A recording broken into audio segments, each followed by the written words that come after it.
But bear in mind, so there will be a English caption on the. I think you have to click something on your Zoom to activate the caption. But right now, I'm sticking in English, so it won't be anything show in the screen. So I guess since we already 40, I think we can start now. Selamat malam kepada teman-teman semua yang sudah hadir dalam acara Coastal Dialog antara Jakarta, Mumbai, dan Semarang. Dan nama saya adalah Elisa Stanujaya. Saya adalah direktur dan co-founder dari Rujak Center for Urban Studies. Dan saya di sini mendapatkan kesempatan untuk menghubungkan antara tiga kota yang mungkin selama ini tidak ada kesamaannya, tapi akhirnya ternyata jangan-jangan mereka punya kesamaan satu sama lain, yaitu antara Jakarta, Mumbai, dan Semarang. Dan dari Jakarta sendiri sebenarnya akan ada 5 pembicara, tapi mungkin tidak akan dalam hal ini tidak akan berarti 5 pembicara tiap 10 menit, tapi di sini mereka akan mewakili dari Sekolah Urbanis 2021. Sejak tahun 2020, Rujak dan bekerja sama dengan banyak pihak mengadakan Sekolah Urbanis yang bertujuan untuk mendorong makin banyaknya pemikir kritis tentang apa yang terjadi di dalam kotanya. Dan kali ini kami mengadakan sesi yang kedua, yaitu Sekolah Urbanis 2021, dan mengajak kolaborasi bersama dengan Irwan Ahmed dan Tita Salina. Keduanya adalah pasangan artis yang sangat kritis dan punya perhatian khusus dan keterikatan dengan isu perkotaan dan urbanisme.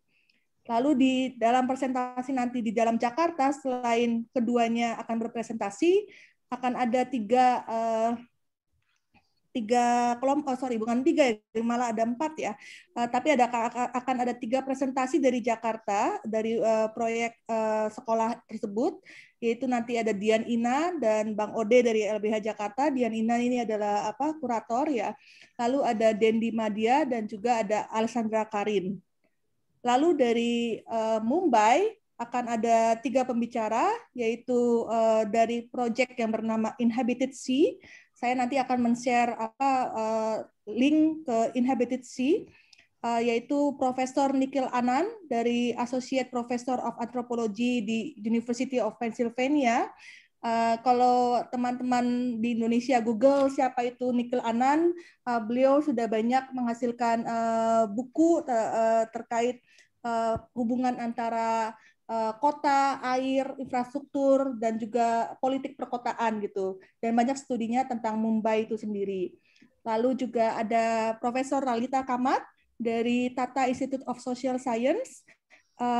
Dan ini juga beliau juga banyak berbicara soal partisipasi publik, juga berbicara soal urban governance reform, dan juga terlibat dalam proyek yang terkait dengan komunitas nelayan di Mumbai. Dan yang terakhir ini Profesor Rohit Mujumdar. Kalau saya tidak salah, beliau juga sebenarnya juga arsitek dan juga planner dan banyak terlibat dalam studi terkait urbanisasi di Mumbai, terutama kaitannya dengan politik lingkungan hidup. Nah, lalu dari Semarang kita akan ada Ibu dosen dari Unisula. Saya tadi salah sebenarnya di poster nulisnya Universitas Sultan Agung, tapi ternyata Universitas Sultan Agung Tirtayasa, tapi yang benar adalah Universitas Sultan Agung Semarang. Ibu Mila Karmila, dosen dari Fakultas Perencanaan Wilayah dan Kota. Nah, mungkin supaya tidak berpanjang-panjang, saya akan memberikan kesempatan pertama kepada Jakarta, lalu disusul dengan Semarang, dan kemudian dengan Mumbai. So the first order of presentation about the coastal issues, but the coastal dialogue will be start from Jakarta, Semarang, and Mumbai, and its presentation will be 30 minutes.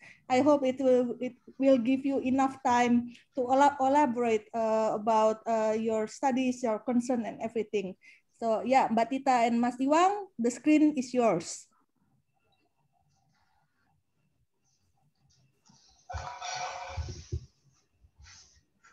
Okay, thank you, Elisa.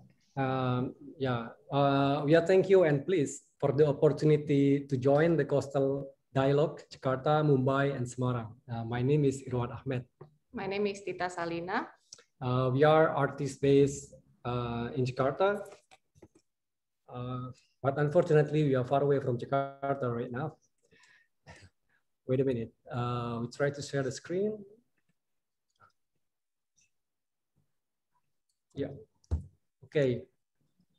In the next few minutes, we will tell you a story about how we will become Atlantean, or people from the mythology of submerged land, the Atlantis.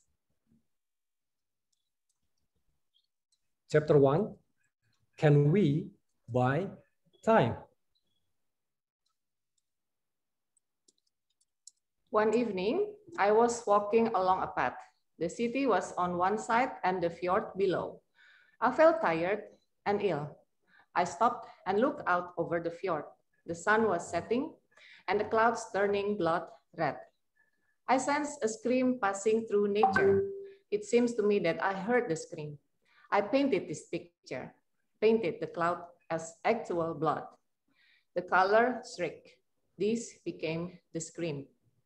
Nice, 22nd of January, 1892, Norwegian expressionist artist Edvard Munch.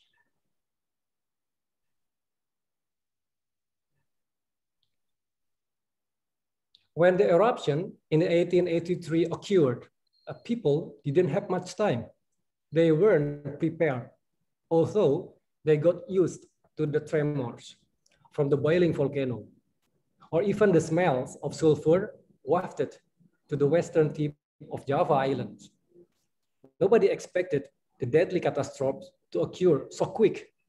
Time was not negotiable. There was no time to save yourself. The blood red sky Edvard Munch saw is the impact of the massive Krakatoa eruptions from Sunda Strait to the fjords in Norway. It didn't just change the sky color, its pointy structure collapsed, along with the explosions generating the pressure wave recorded with barographs to be traveling the Earth back to back for 3 times. The time which history has written is that global temperature fell by as much as a ½ degree Celsius. Perhaps time is abundant resources that has not been fully managed and benefited fairly by mankind. Even though every living individual has the same time, 60 seconds in 1 minute, 24 hours in 1 day.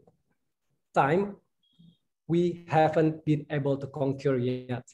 We can only make a bargain, or by trying to buy it. We cannot bribe the time. Chapter 2, do we have time?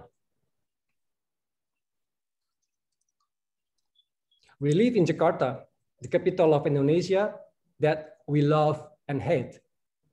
Soon, the capital will be relocated to East Kalimantan. One of the main factors is a global catastrophe, where the speed of rise level sea on the coast is faster than the growth of a tree. Without serious handling, by 2050, 1/3 of the city will be submerged. The history of the city of Jakarta cannot be separated from the existence of rivers and coasts. But many Jakartans have no awareness of the sea and even refuse to talk about the reality of the sinking of our city. Of course, reality usually makes us feel miserable or suffer. That's why we, humans, need fictions or myth. This is Garuda. Actually, we import the myth of Garuda from India, from the 4th century. So this is the myth created, inspire an urban planner or designer to save Jakarta. But unfortunately for me, this looks like a headless or decapitated Garuda. The mega financings is required to overcome the apocalyptic, which of course would cause the state debt burden to increase. Not sure how to pay it off. Currently, as much as $105 million has been spent to build a seawall as part of the NCICD mega project, which looks futile. Floods still occur. The seawall, which is expected to become a helper god, has even caused new problems, such as to complicate fishermen access to the sea and privatizations of reclaimed lands and islands as a game for speculators and developers to get as much profit as possible. To get a closer look, we spent time on the Jakarta coast to do an observation with easy and effective methods in areas where the rise of sea levels and land subsidence have impacted seriously. The method is to use time very slowly by walking. We call this walk Ziarah Utara, or pilgrimage to the north. Jorgen is one of the participants or even initiator of this walk. We did it twice and plan to conduct it every year. This year also we did the same, but it's very different during this pandemic. The distance of Jakarta coastline, it's around 42 kilometers, but the mileage of the walk was about 150 kilometers in total. So the red and yellow line, it's our route, and the pink and the purple is the area impacted by the land subsidence. From this project, we discovered a lot of things. We have mentioned a few earlier. Other discoveries are such as witnessing the 13 estuaries contaminated by industrialization, abandoned artificial islands, communal communities, and of course, the patron god of Jakarta, the giant seawall. Oh, and another one, of course, the plastic waste. Yeah. The scale of this project for us, it's too huge. And that's why we are very enthusiastic to embed this with Rujak Urban School for Urbanists, which is the open possibility for other discipline or people, not only in Jakarta, but in other part of the islands could participate and talking about related with water or even coast. Yeah, after us, there will be 3 of these participants will continue to talk about their experience. So this is Ubi Islands in the 60s. The whole inhabitants of Ubi Island were transferred to another island in 1954 due to abrasion and damaged ecosystem. What can be seen now is that corals and strong current draws any kind of objects with no escape. It is like that because disappearing islands could change sea currents. Me, as an islander, this fact is heartbreaking. When someone dies, there's a ritual funeral ceremony, even in the time of COVID-19. But how do we do a funeral ceremony for the sinking islands? On paper, we still have the opportunity to buy the time, so we could delay catastrophes.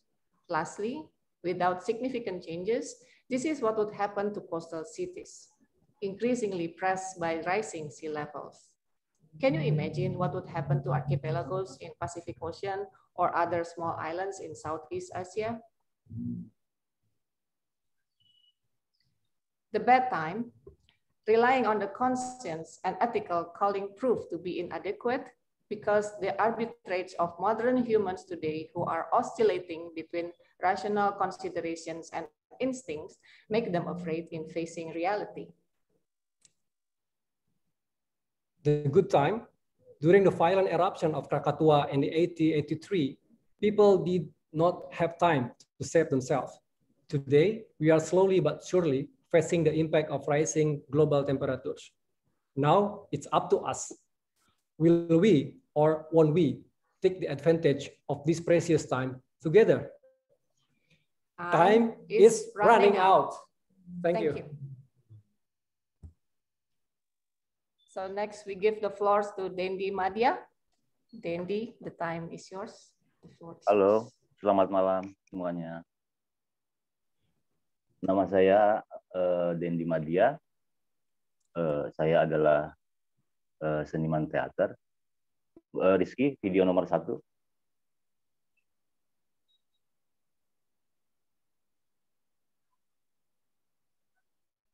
Halo Rizky. Sebentar Mas Dendi, aku yang share screen ya. Izin share screen.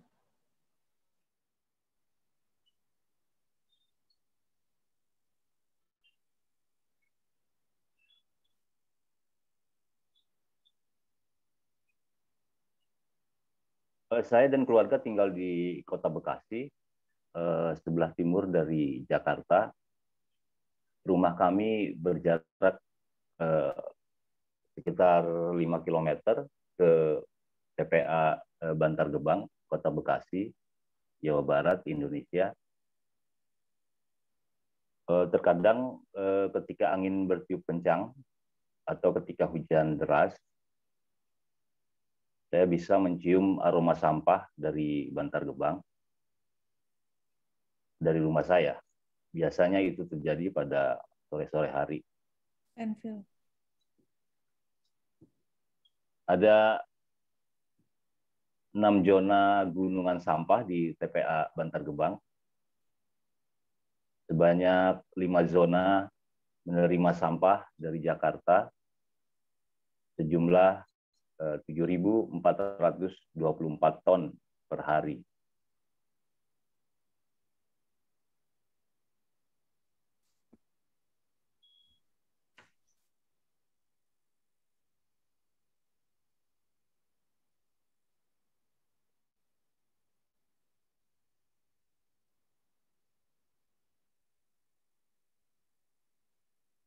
Ini adalah salah satu dari zona gunungan sampah di TPA Bantar Gebang.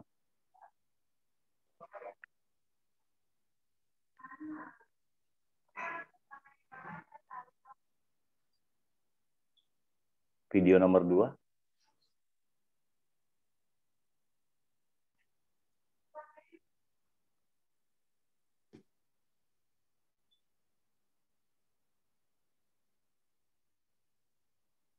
Sebagai bagian dari kurikulum Sekolah Urbanis 2021 yang diselenggarakan oleh Rujak Center for Urban Studies, saya menjadi TPA Bantar Gebang pada tanggal 18 April 2021. Ada suaranya enggak ya, Mbak? Terlihat anak-anak ini bermain dengan riang gembira pada buah rawa di Kampung Cikiwul, salah satu kampung yang dijadikan TPA.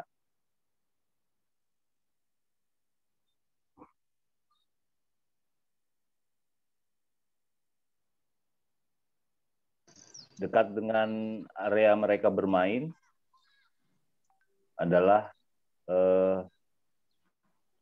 salah satu zona gunungan sampah. Barangkali mereka membayangkan diri mereka sedang bermain di arus sungai yang bersih dan mengalir. Ada genangan air yang berwarna hitam juga dekat dengan tempat mereka bermain. Saya melihat burung-burung kecil berterbangan di atas genangan hitam. Lalu saya mencoba menghitung burung-burung itu. Video nomor 3.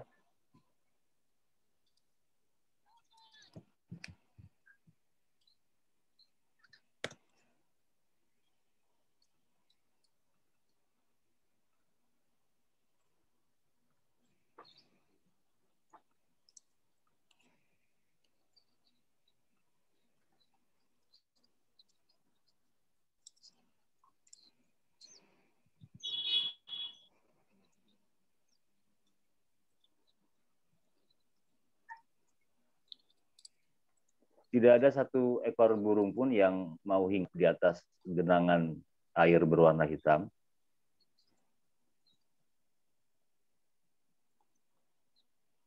Saya juga di sini melihat kawanan banyak sekali ulat-ulat yang sekarat di rawa ini.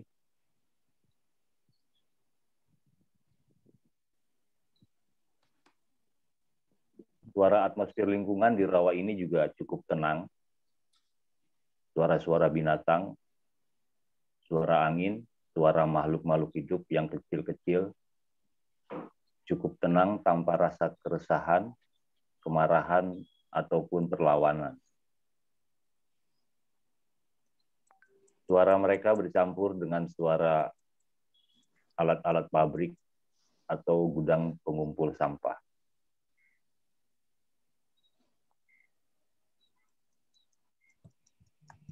Video nomor 4.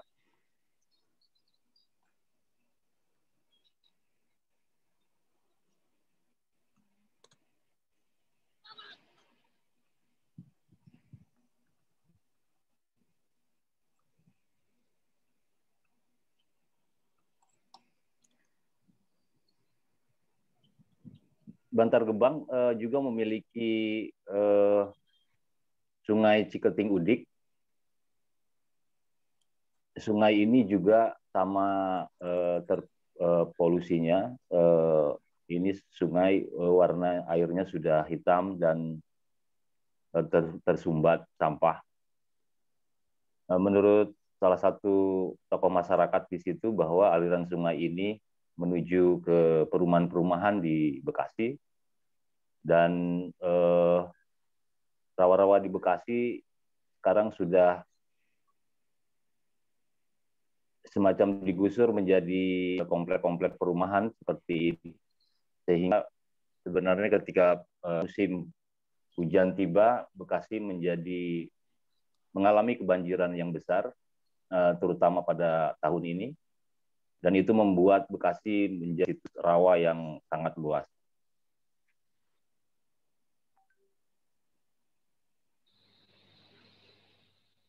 Ini adalah daftar kecamatan di Bekasi dan daerah-daerahnya yang mengalami kebanjiran tahun ini.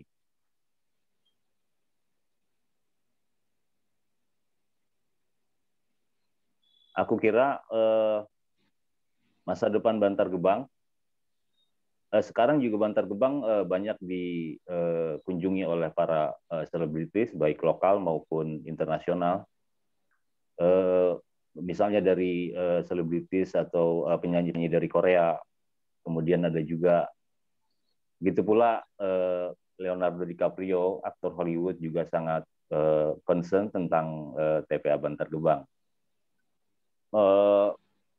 Menurut tangkapan sensori tubuh saya bahwa dari tahun 2014 ketika saya pertama kali secara intens mengamati Bantar Gebang hingga sekarang, tidak ada perubahan besar yang berarti, dan sampah dari Jakarta sekarang ke Bantar Gebang justru juga bertambah banyak, meningkat menjadi 7.000 ton lebih, sehingga saya melihat masa depan Bantar Gebang kemungkinan dia gunungan sampahnya akan semakin bertambah, dan kemungkinan juga semakin menghampiri tempat saya tinggal di Bekasi yang sekarang berjarak 5 km dari TPA Bantar Gebang. Saya kira itu saja dari saya.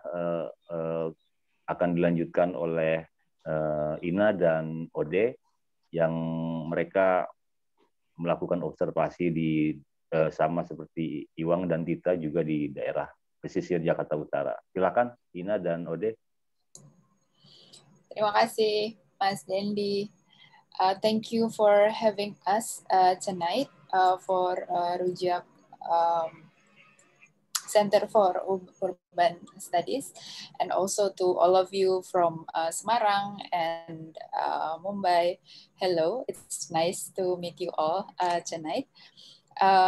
My name is Ina. I'm working in Museum Macan, and with my partner Ode, we from the LBH Jakarta. This is the apa sih lembaga bantuan hukum tuh bahasa Inggrisnya? Jakarta Jakarta Legal Aid. Nah, Jakarta Legal Aid, this is the institutions that helps a lot of people. We're going to share our short observation in one of the kampung in the coastal area in Jakarta. There goes. Our story is called The Aroma of the Future.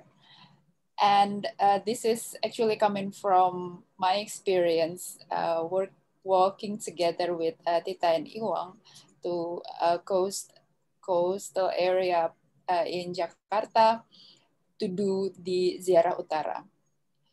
This is a big moment for me, actually, because this is the first time that I actually see what's going on there.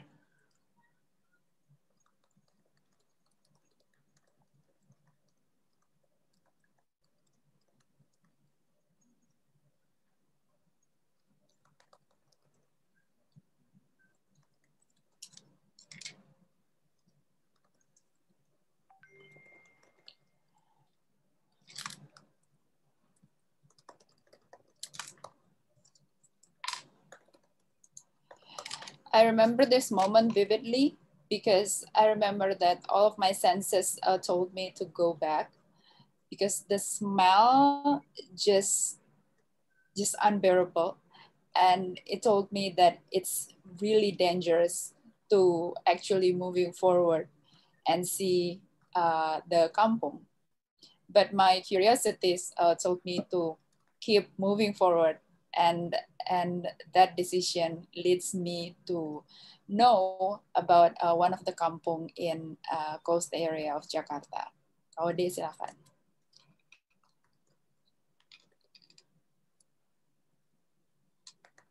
Disebut kampung kerang hijau karena daratannya ditutupi oleh kerang hijau.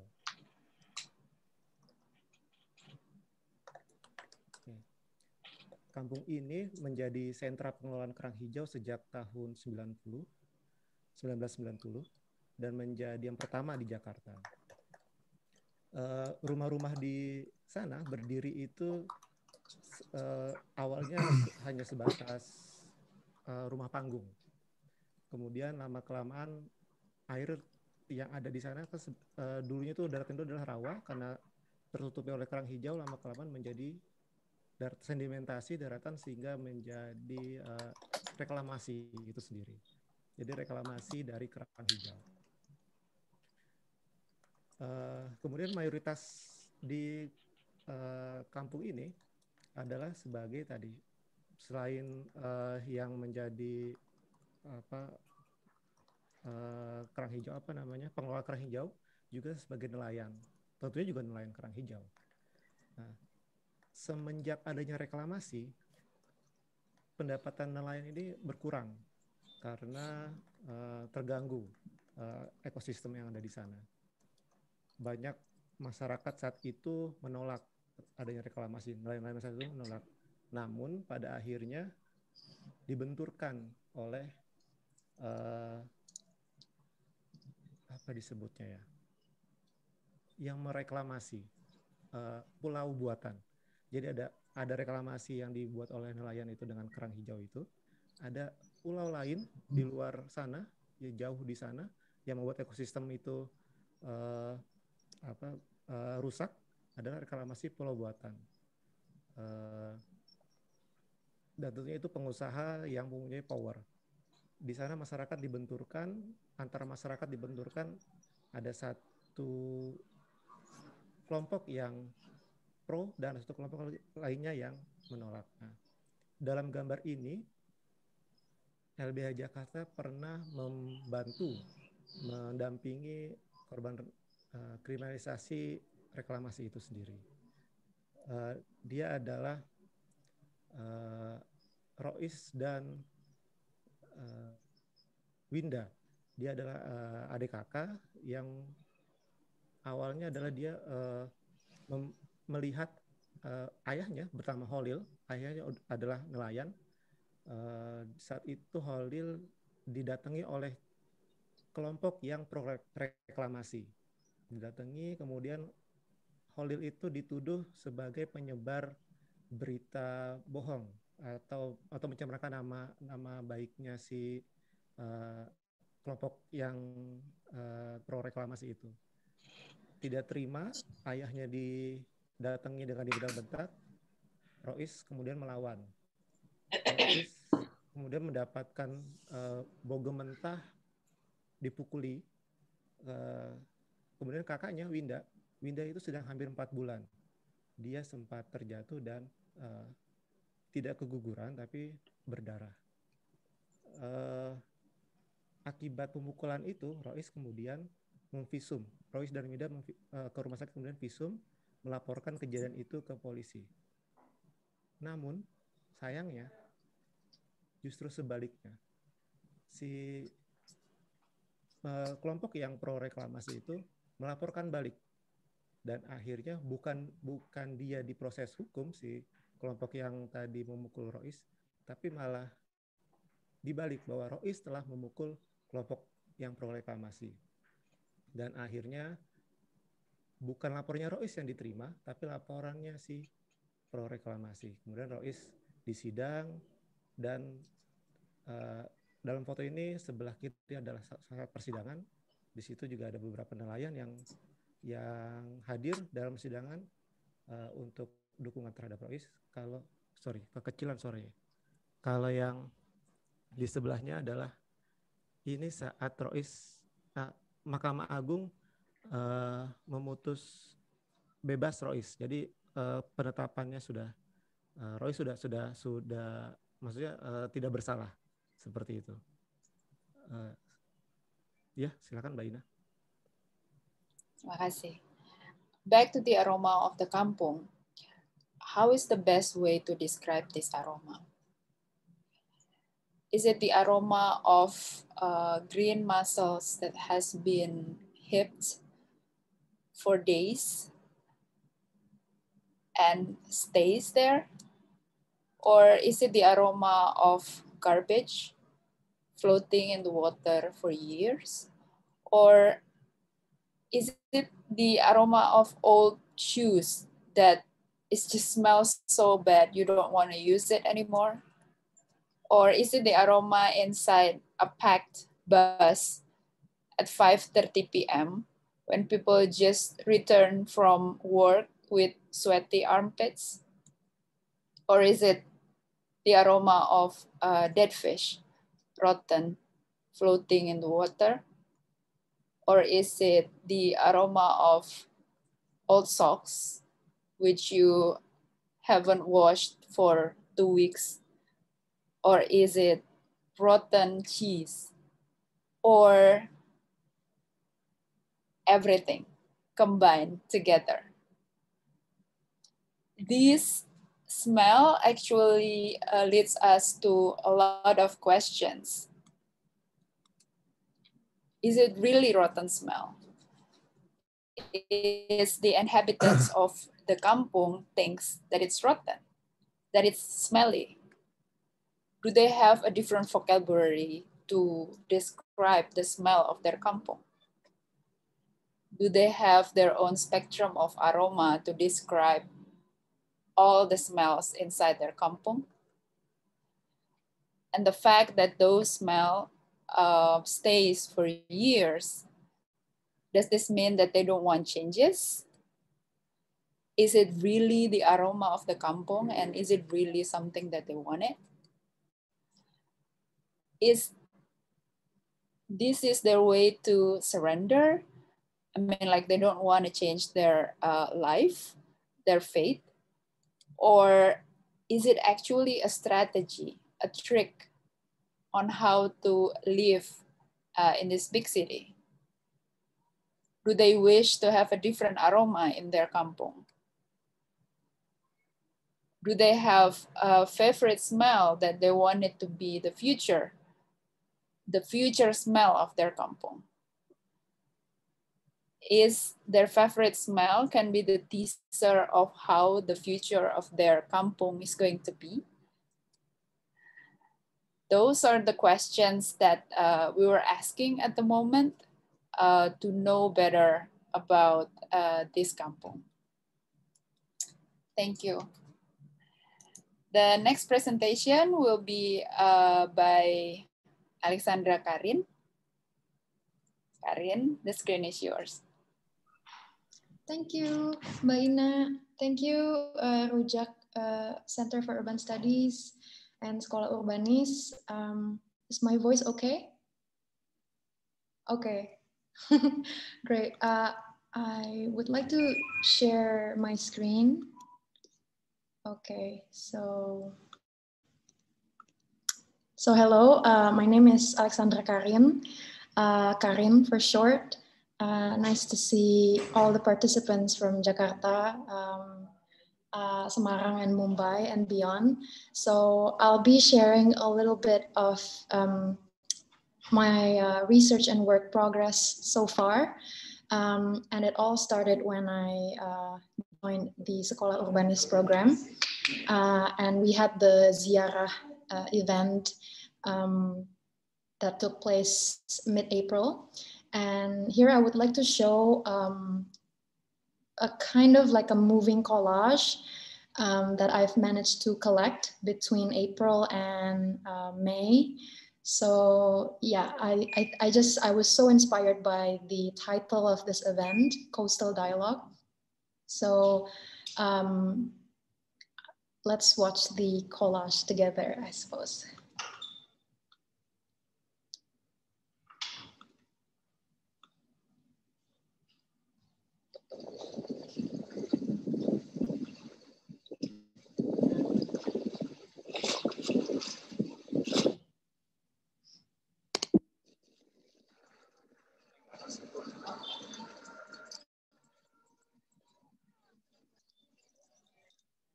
So I know that it's pretty quick, but here we can see the steam electric power station, the same steam electric power station that is situated in the north of Jakarta.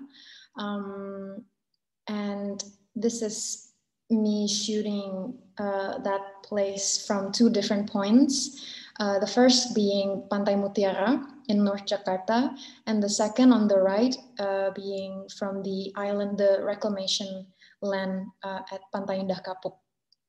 And yeah, so that's the first moving collage, seeing the same object from two different points.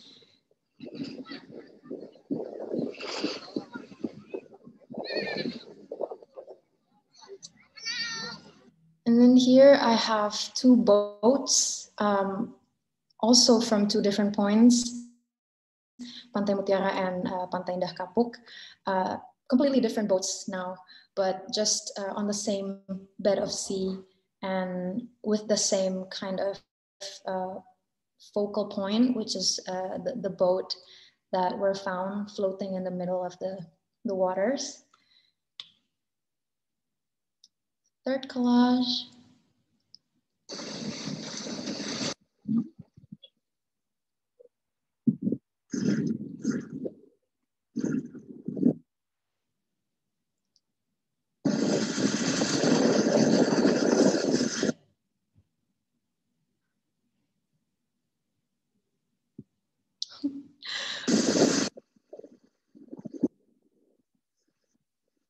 Okay. Please excuse my internet connection as well. I'm currently on a power outage, so I'm only using mobile quota right now. But here also Pantai Mutiara and Pantai Indah Kapuk, we have the this people landscape here that was so interesting to me. How on the left we see two tentara angkatan laut, Navy. Yes, Navy. Yeah. Yes, two navies. Thank you. Two navies actually trying to wash his motorbike, and on the right it's just this giant truck called landscape maintenance.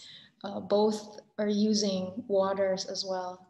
And then the next collage, if my internet permits.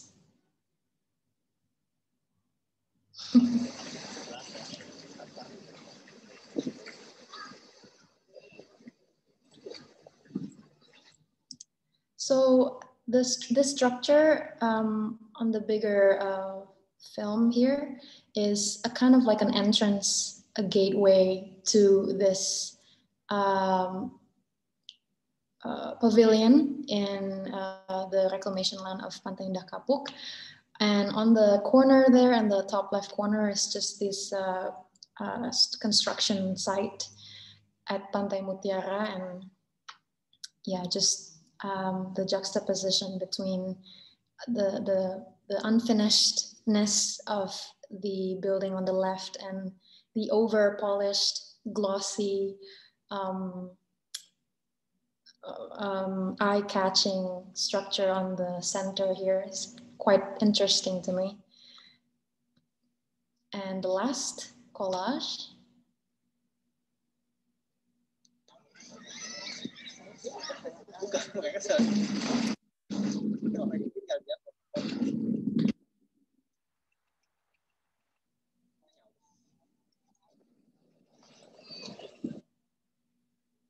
So this is the last collage that I've made for this presentation. It's a collage of the bigger scenes is the Pantai Indah Kapuk pavilion, and in the middle is this really big old tire that is filled with barnacles and shells. And I'm purposefully blocking what's actually in the center of this last scene, because I wanted to portray how we like how infrastructures are just always sort of built upon sacrifices. At least in Indonesia, it's always the case. And if you've been noticing from the very first collage, it was separate, and then it sort of comes closer and closer together until at the very end, we can't even see what's in the center of this final collage. And I'm really interested in the intersection between nature and man-made infrastructures and how it affects each other. And yeah, I guess this is sort of the extent of the work, the film that I can show so far. Of course, next time it'll be properly edited without internet issues. But I wanted to show you this map that I've just screenshotted from Google Maps. So the Pantai Mutiara is the yellow dot on the right, which is the place that I've visited last month. And the Pantai Reklamasi is actually on the left, right there, top left. So the power, steam electric power station is just to the left of the Pantai Mutiara. And as you can see, I've dotted the area called Muara Baru with red pointers. And this will bring me to my next point, the longer part of the project that I am initiating with Sekolah Urbanis. So when I said that all infrastructure seemed to be built upon vulnerabilities and sacrifices, I have found this video from Vox 3 months ago, interviewing Maxim, Bapak Maxim, Muara Baru local, and in this video he said that he's scared, exhausted, afraid that the floods will continue, and that he's afraid of what the future will be for his grandchildren and his children. And this is just one case among many that seems to highlight this interest of mine. how we can go to this beach and have extravagant dinner by the seashores, but on the opposite spectrum, we also have Bapak Maxim, who's been suffering from constant coastal floodings and diseases and disturbances of well-being as well. That was caused by the climate crisis and aggravated further by the government's inaction to mitigate this really scary, frightening, imminent threat that the climate crisis is. And if you remember this map, the three areas that were highlighted are not really that far from each other. You can practically visit this in one day, in less than 4-5 hours. And so it's all interconnected, and it touches my heart as a teacher, as a climate activist, but most generally just as a human being. I'm putting all my eggs in this basket, in this what's on the other end of the spectrum basket. Who's suffering from all this extractive practices and the government's inaction to mitigate a life-threatening crisis? Who is actually most impacted, and how can we care for each other in this context? And there's this screenshot as well in which Pak Maxim said that hope is thin, but also it's not going to be really helpful to constantly be saddened and frightened. Feelings of remorse has to end some point to become a drive to push us forward to make the changes that are necessary in order for us to create a better future, a more feasible future. And so I found this quote by Rebecca Solnit in the book Hope in the Dark that was published in 2004. "The future is dark, with a darkness as much of the womb as the grave." And for me, this quote means that no matter how dark the future is, no matter how hopeless the future is, sometimes it is as hopeless as it is hopeful. And so now it's all up to us to steer which direction that the future can be with our participations, with our contributions. And so comes this project, this year-long project, Art and Climate, an Emotional Genesis. And this project is mainly built upon these overwhelming emotions that surfaced within me upon knowing the impacts of climate crisis to everyone, basically to every human being, but most especially the question remains at exactly that: who is most impacted and how do we care for them? And so there's this sort of quote unquote output that I am imagining, this school, but I like to call it garden. It's called Garden of Arts, Emotions and Earthness. It's basically a platform, a community to connect marginalized communities. For now, I'm focusing on the local coastal population who are most affected by the climate crisis, because fact of the matter is the people that are contributing less to climate crisis will be the people who will be impacted the most due to their current geographical disposition or political and economical privileges. And so comes this platform, this imagination, this dream to create this platform so people like me who lives very safely in a dry house with clean water, good food, mattress to sleep at every night? How do we reach out to these communities and care for one another? What can we learn from them, and what can they learn from us in return, and just create that kind of like ecosystem that is based on this like gift economy exchange. So everyone is a teacher, everyone is a student. You need to learn something. Let's search for someone who can teach us that, or let's learn it together, while also every step of the way maintaining care of one another.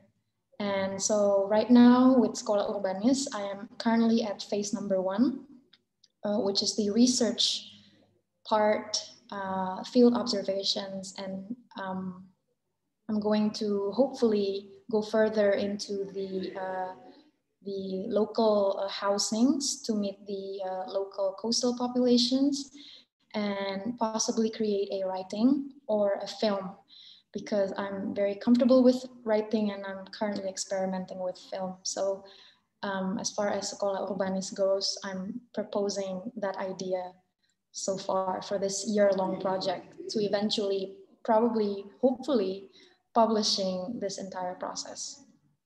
And yeah, so just basing this, this project with this kind of little slogan, knowledge as resistance, how we can use knowledge as a tool to be more resilient in our society. And also this was inspired because I've been a teacher for 3 years now, and I think that the current national school syllabus is just growing distant from contextual needs, meaning it doesn't necessarily prepare us for what's to come and how we can actually contribute to our society. So yeah, and that knowledge, school, education are supposed to be human rights and not privileges. And I guess this is just one project, the garden, but hopefully it can mushroom to different sites as well, as much as necessary. And yeah, so I will end my presentation with this, I guess, manifesto, or I just like to call it a promise to myself. But I wrote this back in April, end of April. It's just something that I need to create for myself, because in a year-long project, when I'm taking too much detour or when I'm feeling fatigued or hopeless, I would like a piece of writing to remind me back of my current, of my motivations and the genesis of this project in its entirety. And hopefully I can always come back to this and nurture it and not neglect it, because I truly believe in this project, and so I want to see it come true. Okay, so thank you so much, Karen. Sorry, because we already like 25 minutes more than the time should be. Sorry, thank you so much for sharing. So so I will give a little bit maybe kind of like a rat like what is the connection between the whole those presentations. So we start with Irwan and Tita about question of time and how the event kind of like connected us together, even through the painting of Scream, which is all somehow connected to the eruption in Krakatoa. And then we goes to the Dendi, which is explained about Bantar Gebang is the biggest landfill in Indonesia, not only Jakarta. And he lived like 5 kilometers away from it, and he saw how there is no life there, but some children still keep playing there, and how birds even doesn't want to fly over and doesn't want to stop there. But there is a river alongside the Bantar Gebang, but the same river also connect to the middle class and upper middle class neighborhood.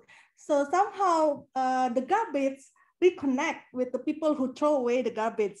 And then in the end, Dendi also raised a question: what happened if the garbage return back through the river, flooding back to the where the garbage comes from? And the two sets presentation from Dian Ina, Mas Ode, and also from Karin actually also kind of like showing you how how actually Jakarta disconnected with the reality that happened in the coastal area. So the kind of reaction is happen a lot, especially if you first visit Muara Angke or Cilincing. And the one thing that interests about Dian Ina and Mas Ode project is because there is an activism project at the same time, because Ode is also a legal aid working in the Jakarta legal aid. So there's kind of like activism, advocacy, and also at the same time the question about sense and branded into art installation. So I don't want to continue talking, so I will give Ibu Mila. Sudah siap? I will give the next screen to Semarang. Okay. Ya, ya. Thank you. Terima kasih Mbak Elisa. Saya coba ya.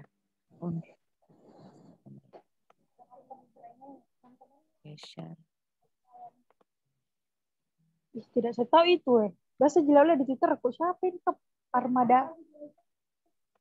Ya, di Twitter. Terima kasih.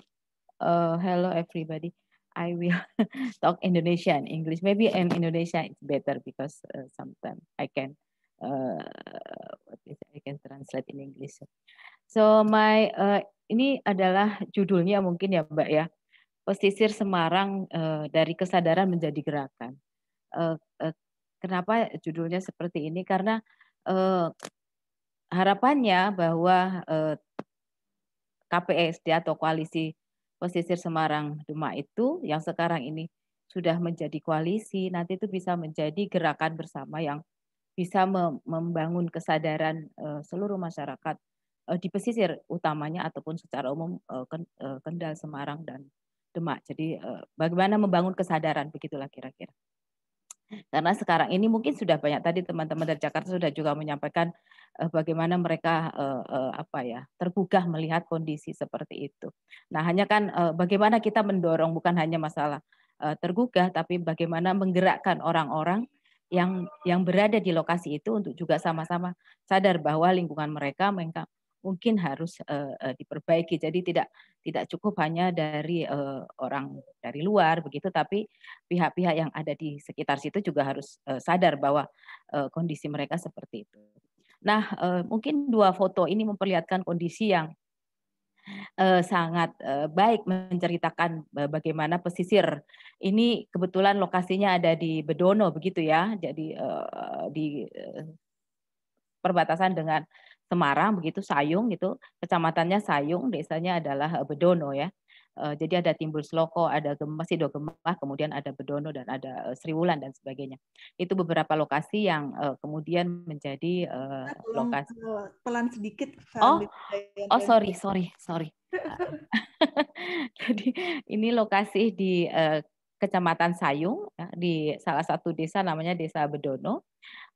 Sedangkan yang di bawah ini adalah lokasi yang dekat dengan Semarang. Ya. Nah, ini bagaimana kita membangun kesadaran itu. Jadi Koalisi Pesisir Semarang Demak itu mencoba membangun kesadaran menjadi gerakan gitu ya, menjadi gerakan karena agar advokasi itu bisa terus-menerus dilakukan. Nah, mungkin apa yang digambarkan oleh Mas Erik ini cukup menggambarkan ya bagaimana Kota Semarang gitu ya. Kota Semarang karena memang agak sedikit berbeda dengan Kota Jakarta mungkin ya. Karena Kota Semarang itu ada upland dan ada ada lowland. Jadi ada yang di atas, ada daerah yang berbukit, kemudian ada yang di pesisir. Nah, ini yang kemudian menyebabkan di daerah pesisir ini menjadi multiple disaster ya. Jadi di sini ada rob, ada kenaikan air laut, ada ya tidal flood di sini, kemudian ada kenaikan air laut, kemudian ada perubahan garis pantai, kemudian ada land subsidence, ada flood dan sebagainya. Di atas sendiri ada pembangunan yang kemudian menyebabkan tidak ada lagi daerah tangkapan atau catchment area di sini sehingga air ini akan mengalir tanpa sempat masuk ke tanah. Nah, dan yang paling parah ya ini adalah yang di bawah, mungkin bagaimana kondisi ini juga mungkin sama tadi sampaikan bahwa airnya pantai itu menjadi atau laut itu menjadi tempat pembuangan sampah terbesar gitu. Jadi ini kondisi kota Semarang.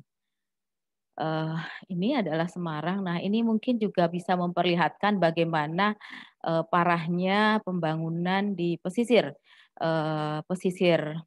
Kendal, Semarang, dan Demak. Yang di atas adalah gambaran lokasi di Bedono ya.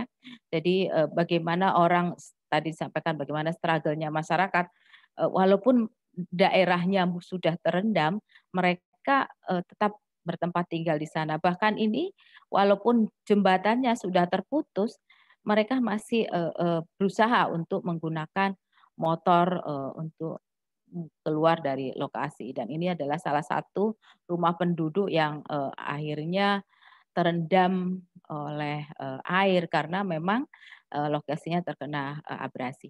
Dan ini adalah karena yang paling parah kemarin pada tanggal 7 Februari ada 2 kali kondisi banjir yang cukup besar di bulan Februari, yaitu pertama tanggal 5 sampai 6 Februari dan satunya lagi ada tanggal 23 Februari.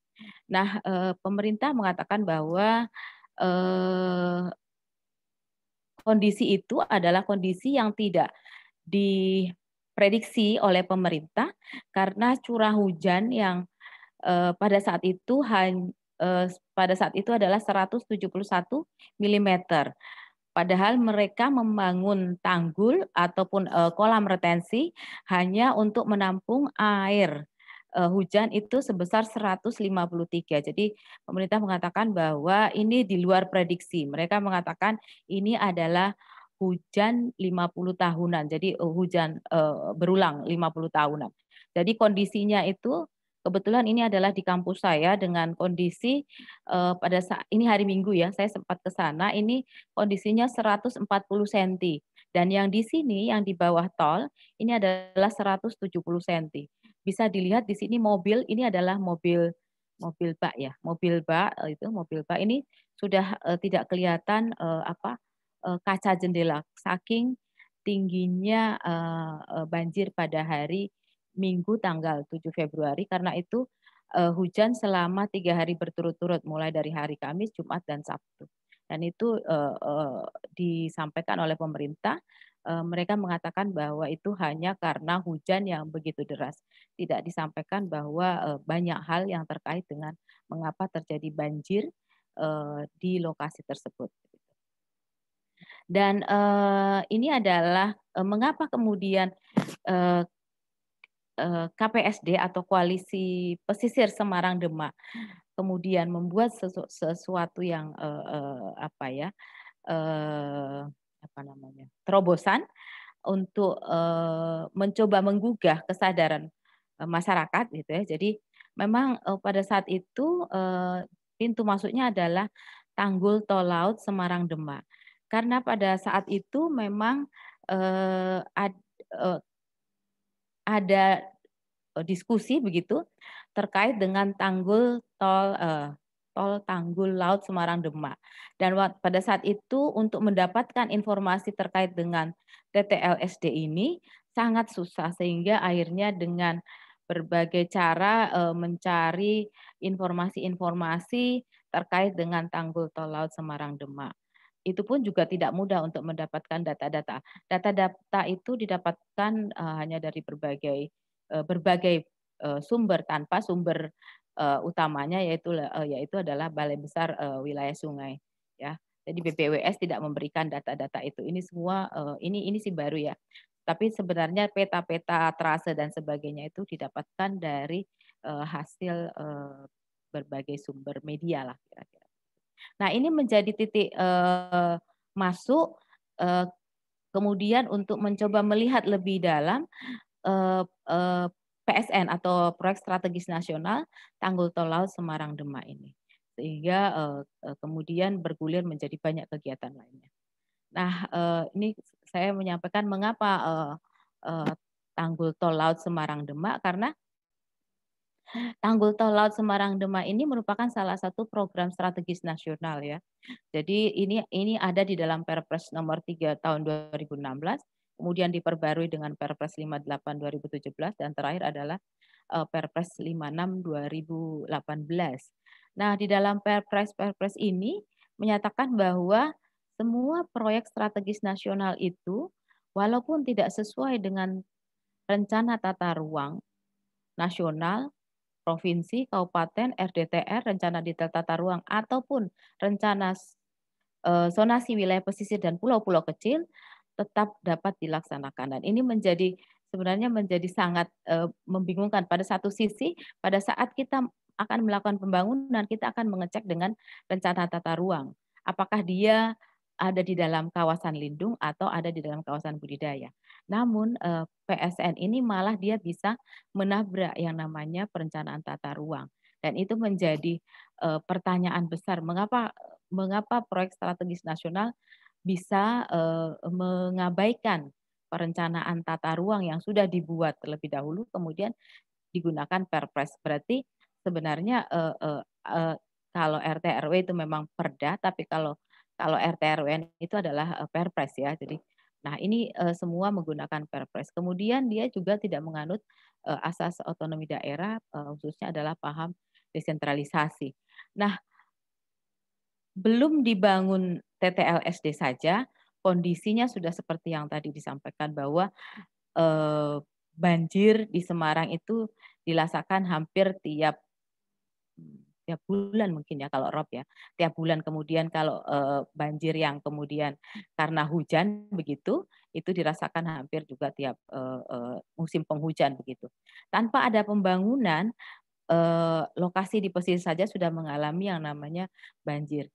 Nah, bagaimana kalau ada pembangunan tanggul tol laut? Padahal pembangunan tanggul tol laut ini adalah bukan pembangunan skala kecil, ini adalah skala mega proyek karena biayanya sekitar 15 triliun gitu. Sehingga pasti akan mungkin menenggelamkan wilayah-wilayah yang ada di pesisir, sehingga itu menjadi pemikiran apakah benar bahwa tanggul tol laut ini bisa menyelesaikan masalah banjir yang ada di kawasan pesisir. Nah, memang niat awal dari pembangunan tanggul tol laut ini adalah pertama itu adalah menghilangkan kemacetan karena memang di kawasan Kaligawe itu adalah lokasi yang sering terjadi macet.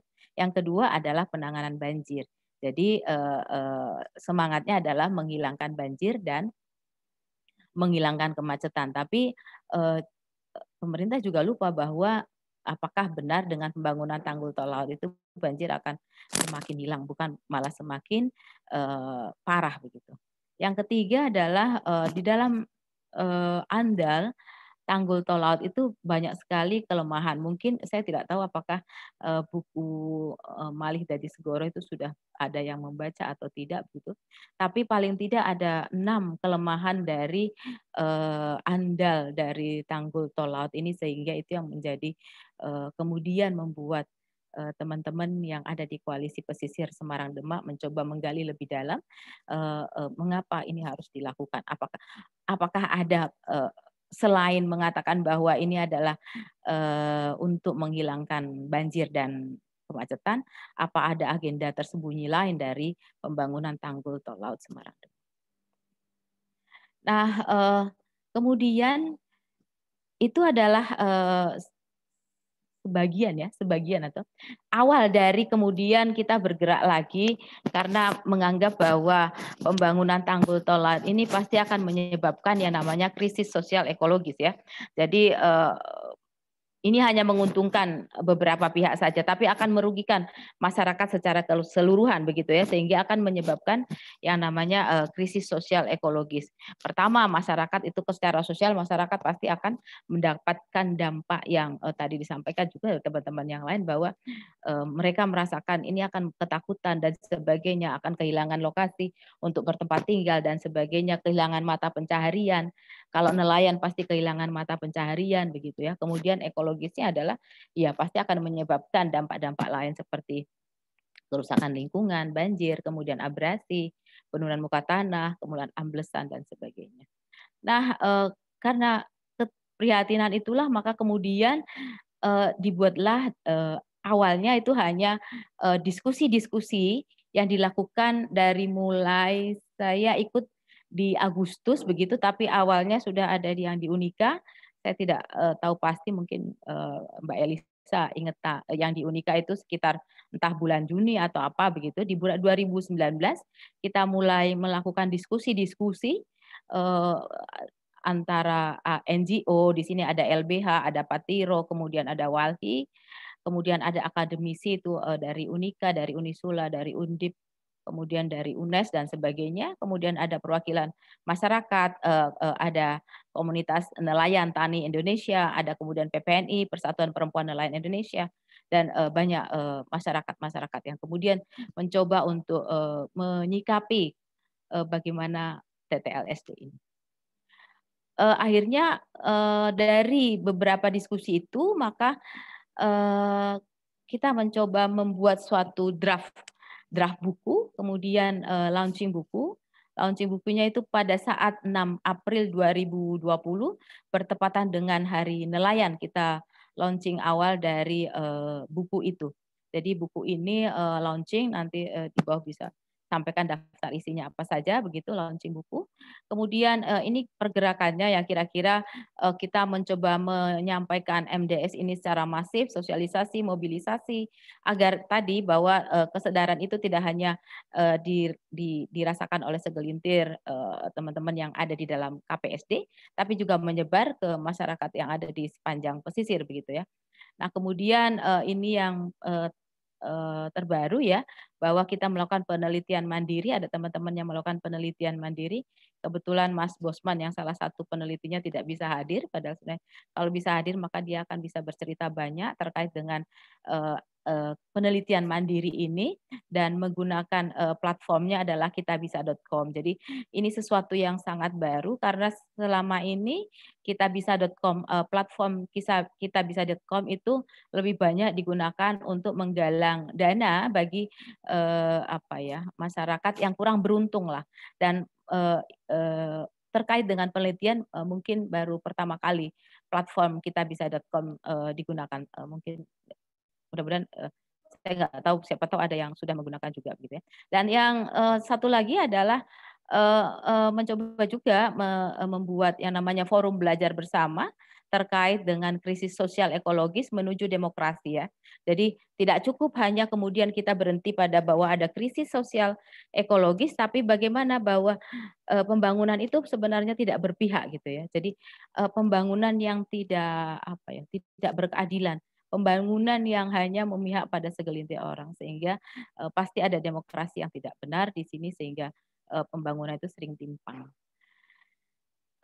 Ini prosesnya kira-kira ya, proses yang dilakukan lah kira-kira terkait dengan proses identifikasi banjir dan dampak melalui PSN, ada workshop, kemudian ada susur sungai begitu ya pada trase yang berada di utara Tanggul dan yang ada di selatan. Kemudian ini adalah mengundang BBWS pada saat itu juga seminar begitu. Kemudian melakukan menyusun buku MDS dan mobilisasi buku. Itu kegiatan-kegiatan yang kita lakukan terkait dengan bagaimana membangun kesadaran gitu ya. Nah, ini adalah yang diskusi tata ruang yang mengundang BBWS ini beberapa kegiatan ya.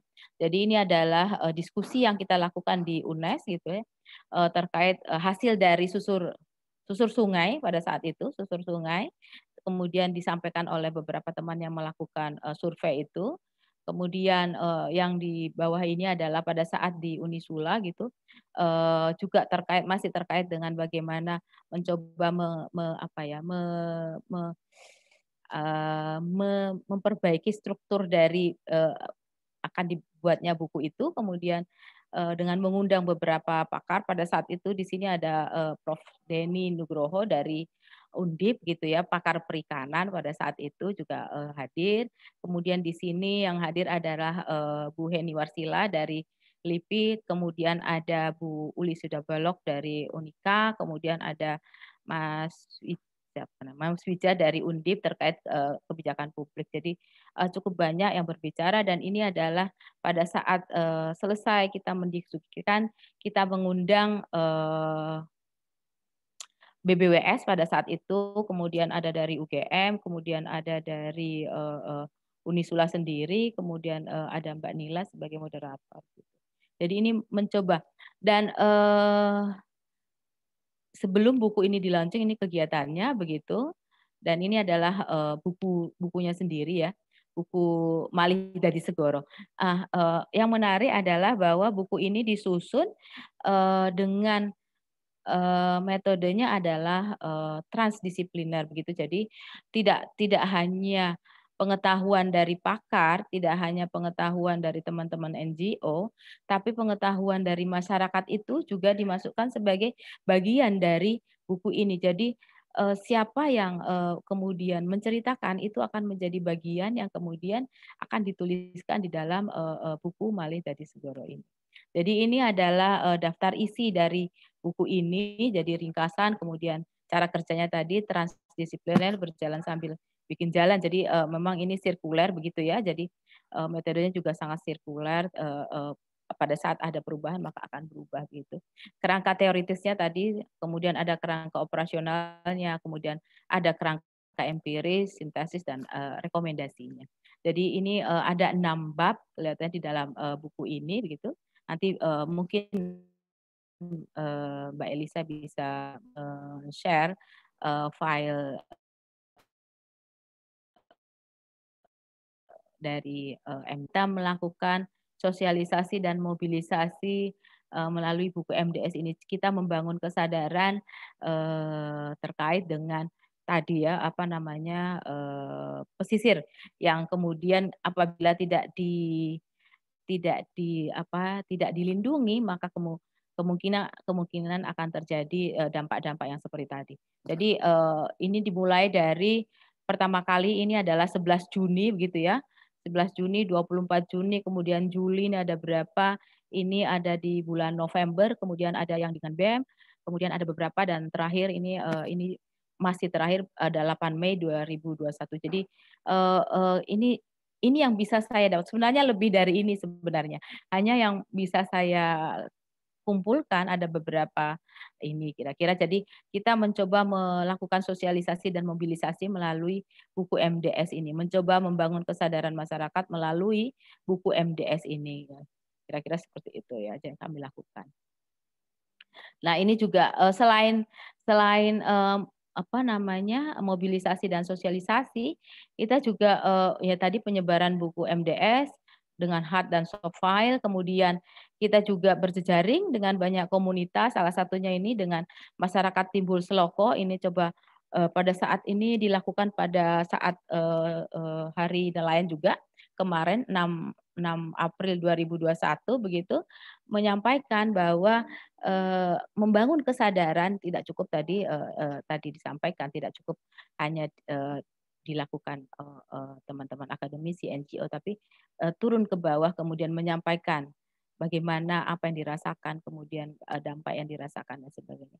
Kemudian kita masuk juga di dalam komunitas-komunitas. Ini komunitas di Demak, teman-teman masyarakat Bedono membuat komunitas masyarakat peduli banjirop ini yang ada di Demak. Ini kemudian kita masuk menjadi bagian dari komunitas itu. Ini juga kita mencoba menyebarkan buku-buku MDS kepada teman-teman di NU ya, pondok pesantren begitu. Kemudian ini terakhir ya mungkin Mas Bosman melakukan ngabuburit dengan membaca menyampaikan sama bencana ekologis gitu ya terjadi di Kota Semarang. Jadi mencoba jadi ngabuburit tidak lagi mungkin sekedar berbuka puasa, tapi bagaimana kita mencoba menggugah pemahaman, pengetahuan masyarakat terkait dengan kawasan pesisir.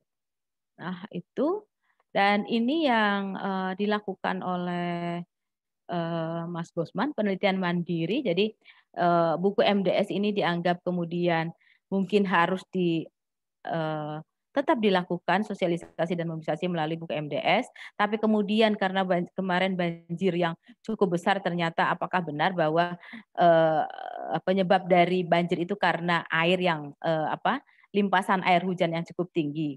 Hanya itu yang disampaikan, ataukah memang ada masalah lain? Nah ini penelitian mandiri yang dilakukan adalah melihat apakah benar bahwa karena air saja ataukah ada masalah lain. Nah, ini yang akan dilakukan di bulan Juni kalau tidak salah ya. Akan dilakukan di bulan Juni oleh teman-teman beberapa teman begitu, ada sekitar 4 atau 5, saya tidak ya 4 atau 5 lah. Kalau tidak salah dilakukan di sekitar Sayung ya, di arah Demak yang akan melakukan penelitian ini, kira-kira itu yang dilakukan. Nah, ini kira pada saat itu ada konferensi pers juga, mengundang beberapa wartawan untuk mencoba juga menggugah, karena memang tidak cukup hanya akademisi, NGO, masyarakat, tapi juga bisa melalui press release, kemudian konferensi pers, kemudian media gathering dan sebagainya, supaya ini semakin menyebar ke banyak pihak seperti itu. Itu yang dilakukan oleh penelitian yang terbaru dengan kitabisa.com sebagai platformnya, sebagai cara untuk menggalang dana ini ya.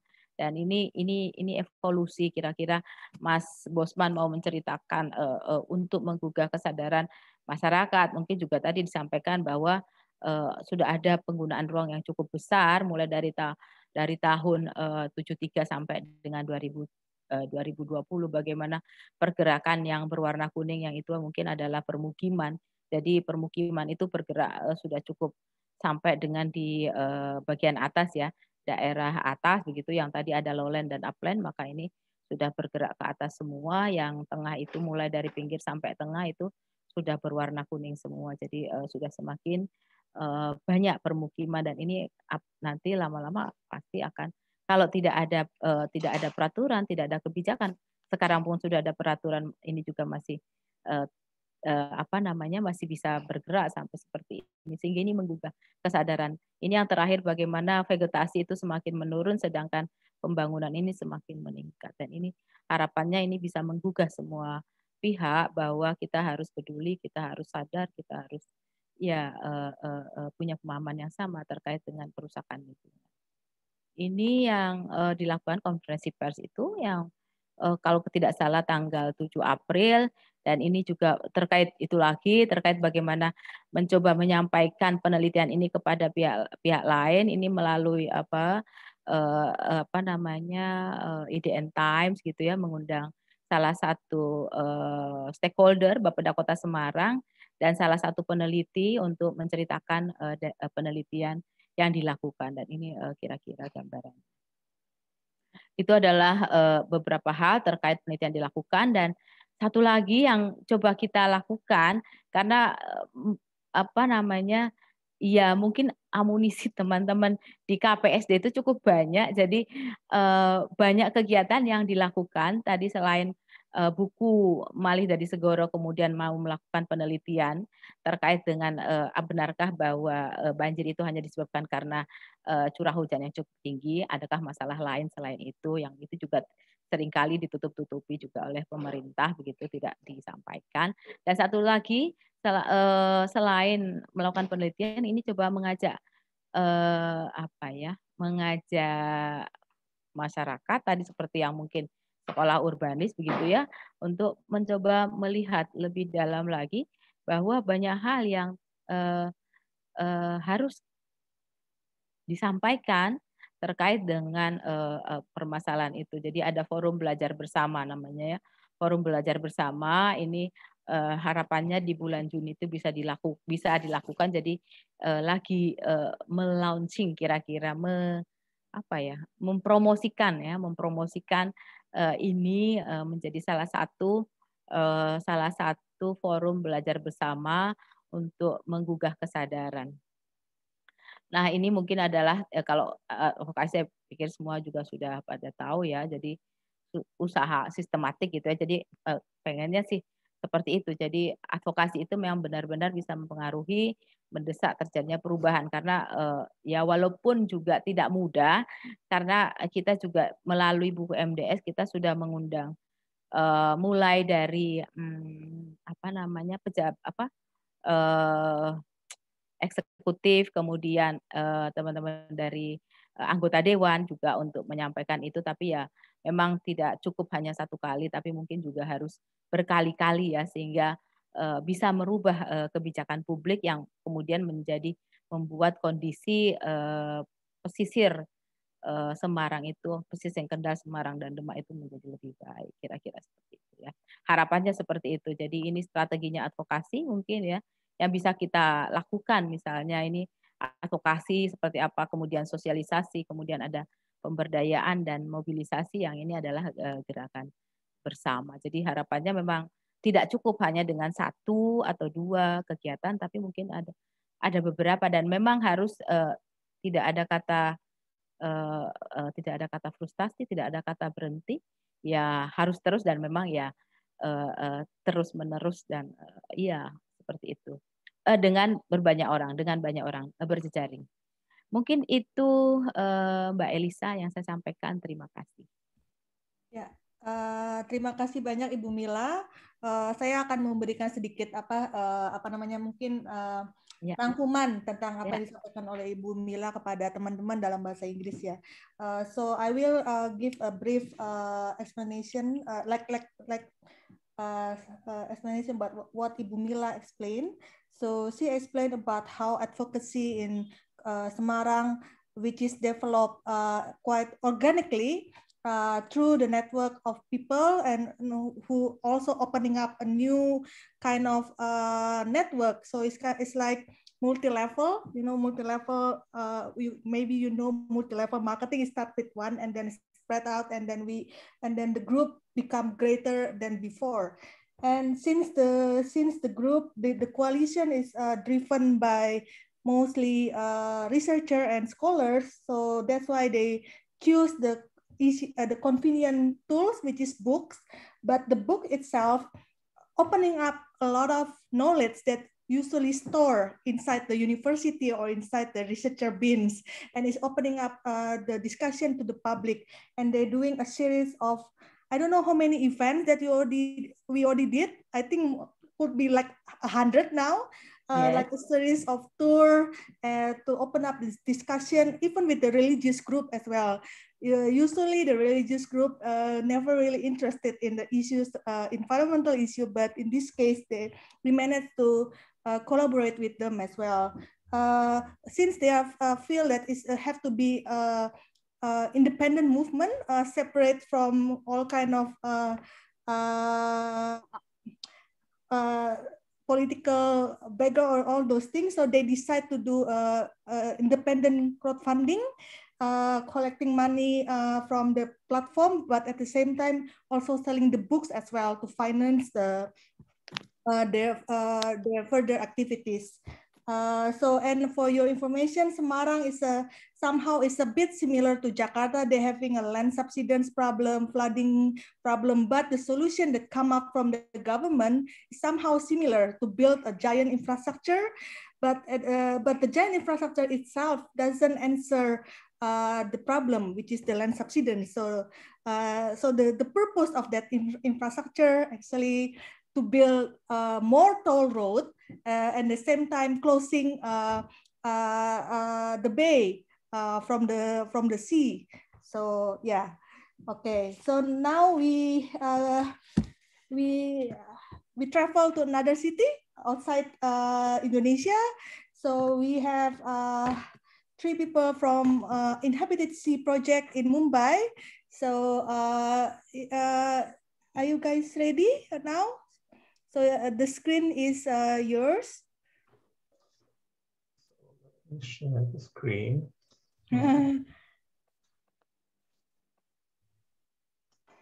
Second, yeah.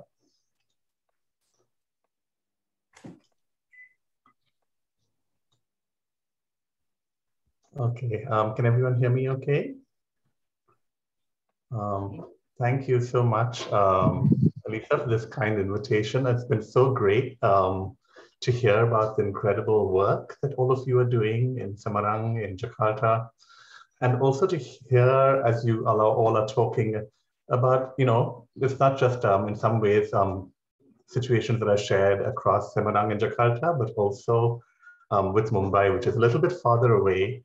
But I think, as you will hear as we speak, a lot of shared processes, concerns, problems, but also interests about rethinking the futures of the city in this environment of crisis, in this environment of climate change, but also much longer histories of people that have been put at the margins and people that are trying to make new climate initiatives and the like.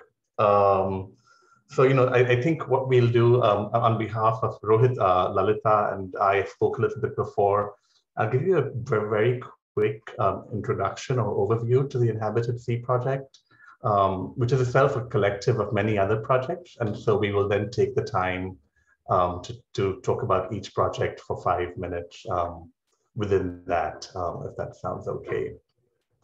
And I think you will see, from children playing in waste to the processes of thinking about environments as infrastructures, to the large infrastructures that are being built in the sea, a lot of shared, a lot of similarities and conversation that I hope that we can have in this dialogue. So thank you for organizing it. Okay, so Inhabited Sea began in January 2019, and it began as a conversation about how to rethink and reimagine Mumbai in an environment of wetness. And some of the provocations for this work came out of a book called Soak that Anuradha Mathur and Dilip Dakuna wrote right after a catastrophic flooding event in Mumbai in 2005. The book was published in 2009, and even though they laid out both the problems and also potential design initiatives to rethink planning in Mumbai, the floods have only gotten worse in the city. The crises of climate change have now come to the city in the form of regular cyclones and typhoons that now come to the city multiple times a year, which is something quite new. The last one, the most recent one, actually came to Mumbai last week, causing wind speeds that had never been experienced before in the city, even though the cyclone was far away from the city as well. So this is in some ways an important time to rethink the city and its relationship with different kinds of water and different kinds of infrastructures of urbanization as well. So this is the brief, provocation that we then shared with our different groups that were working on the project, and how do we basically take this call to think about the city as part of the sea, or think about the city in wetness in the different areas in which we work. I think one of the central provocations for the project was too often cities have been thought of or imagined or designed to be dry places, but Mumbai certainly is not a dry place, neither in the year nor in the monsoons, which make it relentlessly wet. So rather than trying to design projects that presume dryness or the evacuation of water, how might we consider or imagine or design cities to hold water, to thrive in water, to be in water, right? And how do we actually design these projects, not just from initiatives that come from other places or experts that are attached to universities or policy institutions, but actually how do we build or reimagine the city from the practices of those living in the slum settlements, from fisher communities, from residents of low-rise buildings that are living in floodplains. What can their practices of living in wetness teach us about how to make Mumbai more ready for a climate changed future? So that was the two central provocations of these projects. There were basically 8 projects, 7 of which are now completed and are available on this website that you can go to. And I think rather than go into each one individually, I'll just take them in clusters, the way we presented them at the seminar series that we had last in January, February, and March of this year. The first 2 projects were looking at how, we talked about these projects of living in rain, right? And how communities in different corners of the city are actually negotiating the time of the monsoons and the time of living in wetlands. I was struck when Dindi was talking about children playing in what is an otherwise a waste site. I think there's a film, Monsoon in Lalubhai, which will actually describe a very similar kind of joy of living and thriving in waste, but also the problems of doing that. Rohit Majumdar and Vastikta Bhagat's project, Architecture of Exfoliation, focused on the ways in which residents living in 3 or 4 different housing types and housing settlements negotiated their living practices in and with water, particularly in the monsoons. The next 3 projects, The Sea in the City, which Lalita will talk about, the project that she did with Gopal Dubey, Urban Sea, the project that I did, and the project that Ria Shah did called Drawing in Wetness, urge us to rethink the city in and from processes that were taking place in the sea. So we call these projects Seeing the City, right? By inverting our gaze, by standing in different locations, I think much in the way that we were hearing about earlier, what can we get about urban processes? And we'll talk about these as well. And the final cluster of projects, which we called intertidal plasticity, focused on the phenomenon of plastics. I think that came up as well in an earlier talk. And this was work that was done by an oceanographer, a media artist, planning, the Rohit students, and also anthropologists that were working with different kinds of plastics and their passages through the city as well, combined with a project that was done by Marine Life of Mumbai, thinking about how different kinds of ecologies and environments thrive or survive in these polluted wetscapes, right? Mumbai, like many other coastal cities, has thriving biodiversity in and with its anthropogenic processes. And so this is the work of Marine Life of Mumbai.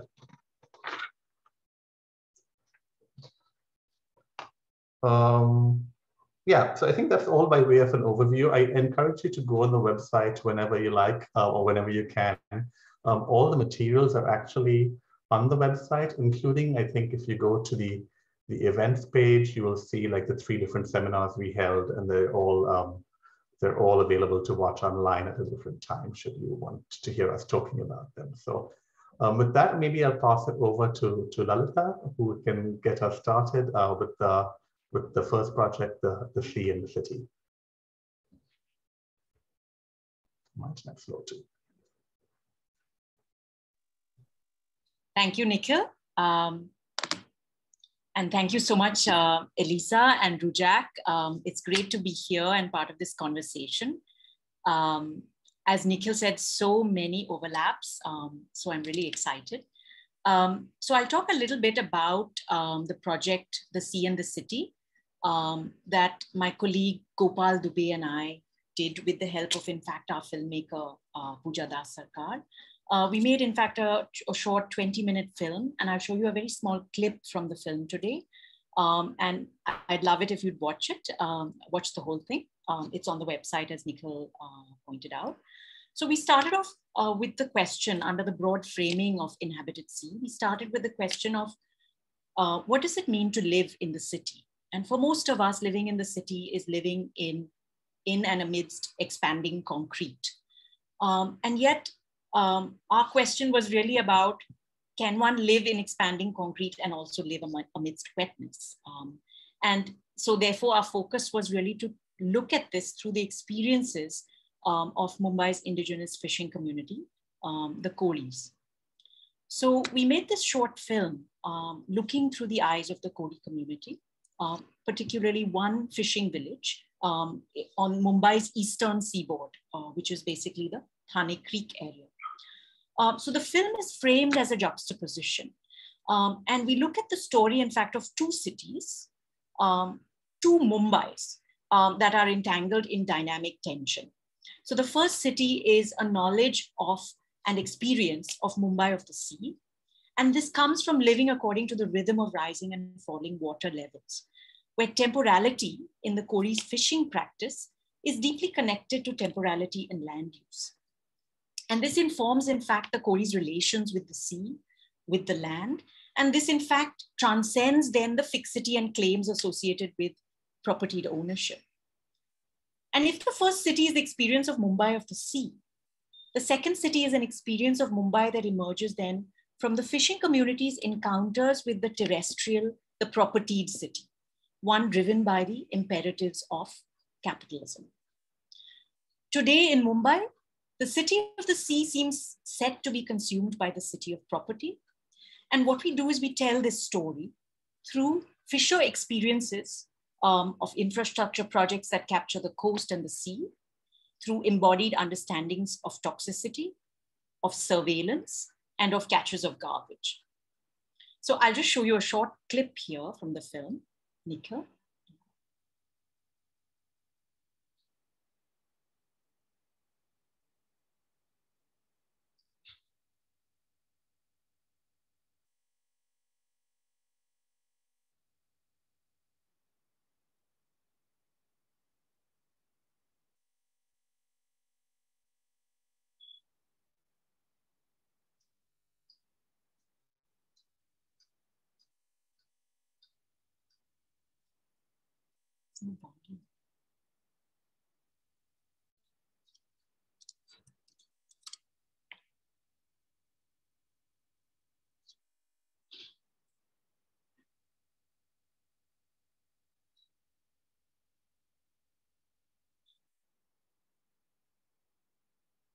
I'm not sure why the volume is not present, but at least you can see it.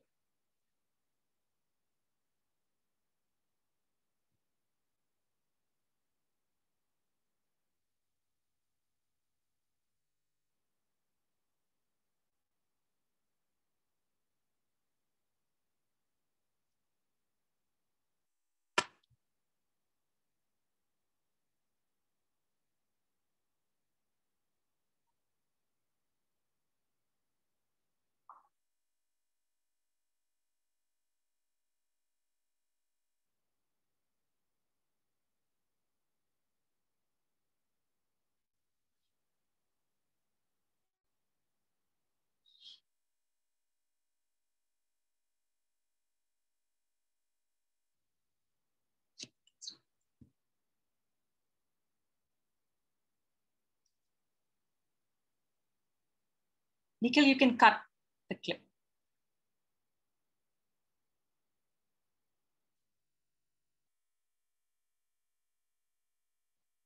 I hope, I don't know, I couldn't hear any sound, but I hope all of you could hear some sound.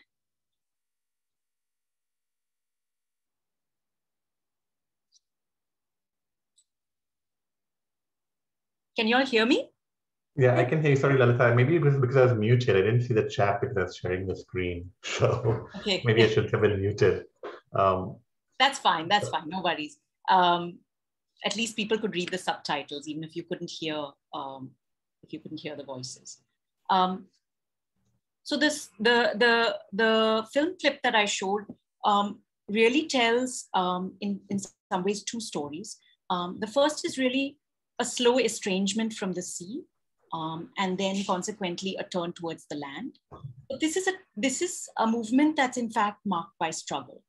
And so in fact, you see this, that the fisher sensibilities are simultaneously wet and dry, but that they seek to reshape this muddiness on their own terms. And so in turn, we look at the second process here that really are associated with processes of reclaiming. So today, as climate change threatens to unmake our world, reminding us that Mumbai's watery past is not gone, but lives on through periodic flooding, we seek to recover the Kori's forgotten histories, their tacit knowledges, their embodied practices, and their struggles for justice, so that we may understand how to inhabit wetness with all the tension and struggle that this involves. I just want to end talking about the film here by just mentioning that the title of the film that we made is called Sagar Putra, and it basically means offspring of the sea. And the Kori community talked about how they saw themselves as offspring of the sea. And so in some ways, one of the hopes behind this project was that through it, other city dwellers themselves can also explore what it means to be offspring of the sea, given Mumbai's very long and very deeply entangled history with the sea. Nikhil, if you just show the website and the archive screen. I'll just talk literally for about a minute and a half on what is the kind of process we went through, what kind of methods did we actually follow to uncover some of this material that we ultimately then used to create a film. So we base our work on what we call the Fisher's Community Archive. And this is, in fact, a collection in the making. And it's inspired by the ongoing processes of estrangement and reclaiming. These are processes I already mentioned before. So seen as a community on the move, fishers have typically played a very minor role in official histories. Official histories are largely terrestrial. And so we ask, what does it mean to create an archive that relates to the intimate and global movements that are mediated by the creek and the sea?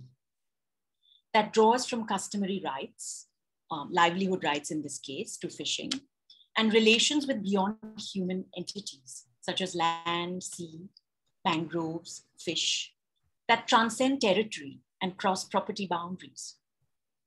So if I just briefly show you the first archive, which focuses on estrangement, this actually draws from documents of the Cooperative Fishing Society, which is a community-based institution that was in fact set up through the auspices of the state government. And these documents, in fact, show, if you look at them in chronological order, they actually reveal the steady shift in the state's position from officially recognizing the community's claims to fishing, to space, to their customary rights. And it's moved from that, in fact, to endangering and devaluing their livelihood and future today. So this process of estrangement then has caused huge tension and contestation within the community itself. And then we also then develop what we call the Archive of Reclaiming. And this, in fact, takes the form of a glossary of terms that evoke community memories, tacit knowledges, and embodied practices. And these have been assembled through a long involvement with the Koi's fluid terrain. So reclaiming here recalls the soon to be erased past, but in new hybrid acts of futuring. So we see these very much as political acts that the community engages in, but are not always explicitly acts of resistance, particularly given the huge power structures that they are up against. And reclaiming in the case of the Fisher Society actually opposes state-led reclamations that hinge on polluting and making property of the sea and coasts. I'm not sure, I think I don't have the time to go into these, but if any of you all are interested, then we can take them up in the Q&A. We have, for example, looking at the Korivada and how the fishing community, for example, looks at their village, their idea of a Korivada, which is their settlement, as spanning, in fact, land and sea. It covers not just the settlement area where they actually live, but also the land areas adjoining and the intertidal zone, the marshy lands where they fish and they also use in the dry season, and then the coastal areas where they fish in. So each of these, in fact, talks about different practices, different memories, different terms. And so it's also about building an alternative vocabulary, recovering some of these histories that are very much part of the city, but tend to be erased or forgotten, particularly in the new discourse around climate change and protecting our sea and coasts, or the other part of it, which is about development and continuing development of the sea and the coasts. Thanks, Nikhil.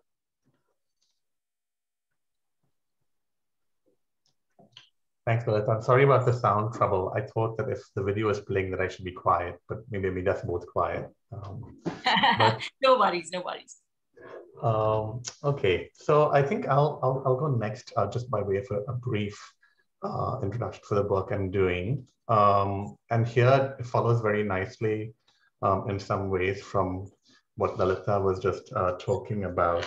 In the research I'm currently doing for a book, I'm trying to understand the ways in which scientists, these are coastal scientists and oceanographers, urban planners and fishers read and understand the coastal dynamics between land and sea, right?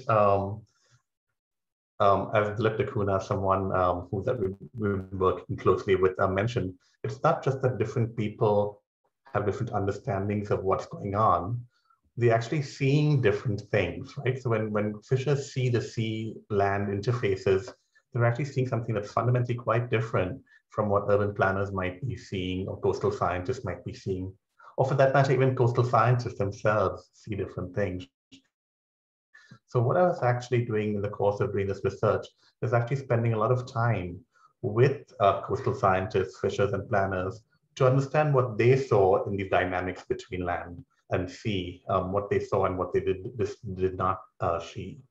And so what I've shared by way of this project is only a first installment, as it were, on these different understandings. And I'll share a little bit of that today. But I think fundamental to this project, and particularly because the city of Mumbai finally is recognizing that it needs to do stuff around climate change, is to recognize the work of fishers and the experience of fishers and other residents in the city as experts, right? Of dealing with wetness, of experts of dealing with climate change. So what I'll share right now is a very brief video that describes how fishers actually fish. You know, it's not that there's fish available in the sea that anybody can go and pick up, right? Like if I were to go into the sea and fish, I could guarantee you that I would not catch anything, right? There's particular ways of knowing and reading the sea that fishers need to do to be able to find fish in it, right? So it's those kinds of knowledges that I'm going to be talking about now. And the question I ask in this first video, there's basically like two videos. This is about coastal reclamation and the kinds of invisibilities that need to be produced to do reclamation projects. But the second video I'll be talking about here talks about the ways in which the techniques with which fishers read and navigate fishing in the sea. So I'll show you a very short clip from this video. It's only 7 minutes long anyway, but then maybe we can go over to Rohit to talk about the next one. Sorry, there's a lot of like technical negotiation here. But...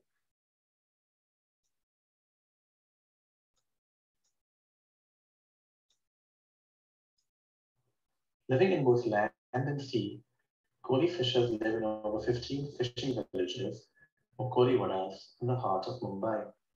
To become fishers and to produce a sea that reveals fish, Kolis have, over the years, sutured heavenly temporalities with more earthly ones, so as to produce a fishery in the urban sea. Fishing season extends from late August into early June. It begins on Nagin Purnima, celebrated on the first full moon of the month of Shravan in the Hindu calendar. This is generally late August. That fishing begins on the first full moon day is not incidental.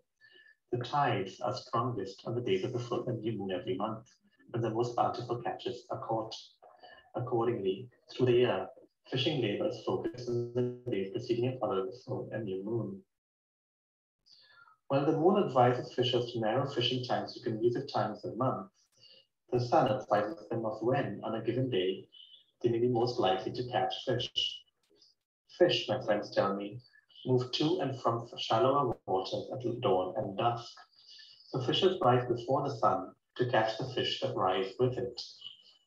If nets aren't cast before dawn or just before dusk, they would complain that they missed the window for a good catch.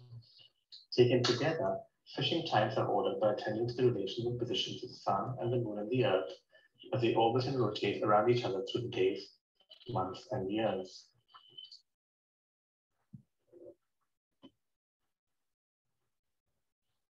Decisions to fish are also socially embedded. Anxious for a good catch, fishers regularly go out during the first spring tides of every fishing season.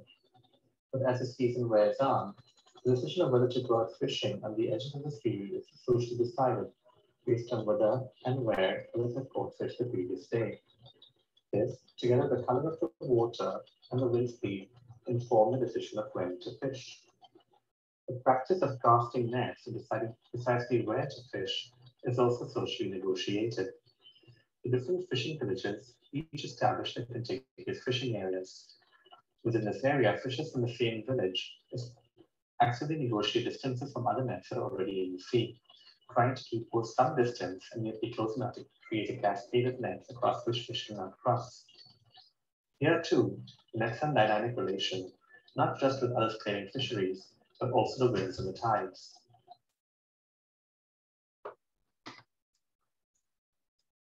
So, you know, I share this video here briefly as a thought experiment, right? When we think about urban development, we think oftentimes of time being a straight arrow, right? Progress is a straight line. And that progress historically in cities has gone from like having wet cities to making them dry cities, right? Now, in these times that we're in, we know that cities do not go from being wet to dry. We also know that cities are not so you know, time is not a straight line, and neither is land, right? We can't continue to keep expanding land and drying land with rising sea levels, cyclones, and climate change, right? So what might we learn, this project asks, by focusing on the work that, what might we learn by focusing on the work of fishers who are constantly negotiating the wet and the dry, right? The monsoons and the dry season. And what might we, how much can we actually imagine designing our cities by negotiating urban space and urban time, much like fishers do? Using, for example, fish landing areas to dry fish at some times of the year and to park boats at other times of the year, right? Given urban space is already so densely claimed and densely negotiated, how might we also like think about different ways in which space can be used, urban space can be used in different ways at different times of the year. So this is just one example, I guess, of knowledges from the worlds of fishing that might inform the rest of us that live in cities that don't fish, new ways to apprehend both time and space in the city. So with that, I'll pause here and then hand it over to Rohit, who can then take you through the project that he worked on. Thanks, Nikhil. And thanks, Elisa and Rujak, for inviting us. As Irwan and Tita were speaking, one couldn't help notice just the similarities between Mumbai and Jakarta. And Nikhil and Lalita were kind of also pointing out to them. But also, I mean, a thought, went through my mind. And I was just wondering, are Jakarta and Mumbai in the same time? Or is time different? Is the time that they are in both different? And, as Nikhil and Lalita had structured a very conversational presentation, I put down some thoughts, but I'm going to do something impromptu. So let this slide be there. Let this image be there, Nikhil. I feel I want to do, before I talk about my project, the project that we did, actually I'll tell two stories. One about a film and one about the study that we've been doing as two short stories, because it's impossible to get into any kind of detail about it. So let me read out from the introduction to our work, which is a synopsis of a film. So I'm reading out a part of this text. Waiting for the flood, searching for the ark. As solar flares from neutrinos heat the Earth's crust, shifting tectonic plates exacerbate earthquakes, melt snow, and bring about tsunamis. And a global flood in 2012, a popular Hollywood film, and the year of a turbulent event central to its story. I'm sure many of you may have seen it, but those of you who have not seen it, I'll just briefly narrate its plot. Painstaking research and knowledge sharing between the world's leading climate scientists has speculated this future several years in advance.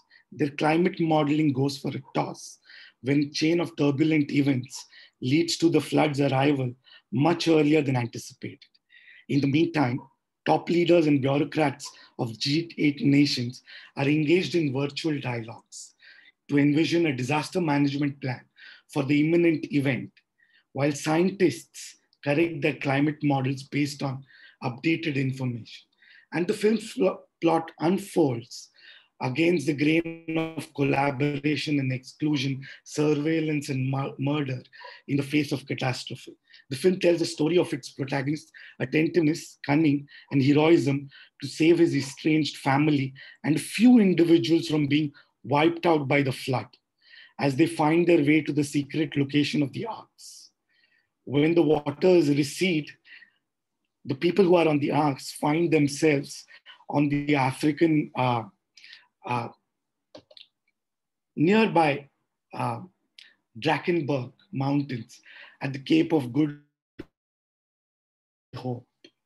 And the letter of the protagonist asks, home is a question regarding their home. And he answers, home is where you find yourself with your loved ones. So 2012 uses a biblical theme to reframe a contemporary tale about practices that unfold during the course of turbulent weather change.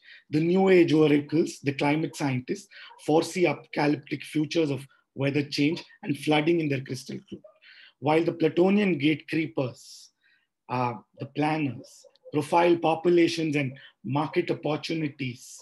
Not planners, the big business groups, profile populations and market opportunities to shape their register of inclusion on the life-saving arts.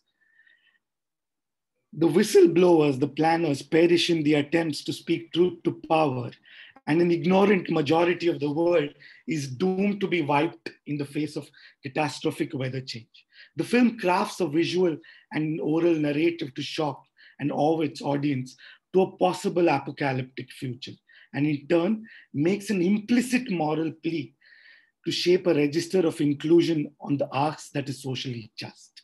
And so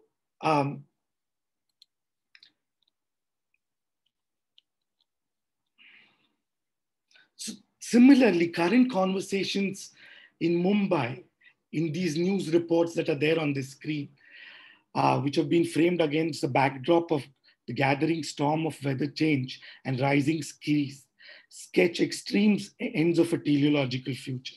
The protagonists of this conversation have dwelled on invoking the rule of law for increased infrastructural capacities to either drain or preserve environmental features, to hold monsoons wetness, call for planning en masse resettlement to a higher topographic ground, and even started to speculate tongue-in-cheek post-apocalypse scenarios of a submerged city. It comes as no surprise that scholars have begun to call upon Mumbai's residents, and this is Nikhil's very evocative piece in one of the newspaper, to demand, to call upon Mumbai's residents and leaders alike to demand for a climate action plan that is not only ambitious and imaginative, but also just. But one wonders, in the meantime, while we wait for the plan that the planners and leaders might make, in this meantime, how do a majority of households experience, respond to, and innovate in the process of inhabiting monsoon's wetness in Mumbai? At stake in articulating two things over here. One is the meantime and the idea of the majority. Majority is a term that Abdul Malik Simon has articulated, and I won't get into this. But articulating a majority in the meantime lies an opportunity to explore nuances of the ways in which a wide range of households who live cheek by jowl in diverse territorial and built form settings of Mumbai's neighborhoods navigate monsoon's wetness in an extended every day, where there is a recognition of weather change, which has begun to emerge. Nikhil, can you move to the next slide, please? If you can click on the next link, so go to the story any one of these stories. Yeah, and you can just click on the forward button and just go through those stories as I give my spiel over here. So we were interested in what do the majority, how does the majority experience, respond to and innovate witness. Our narrative here in this work employs deep listening to the oral histories of 15 households from 4 neighborhoods in an estuarine system of one of the rivers of Mumbai.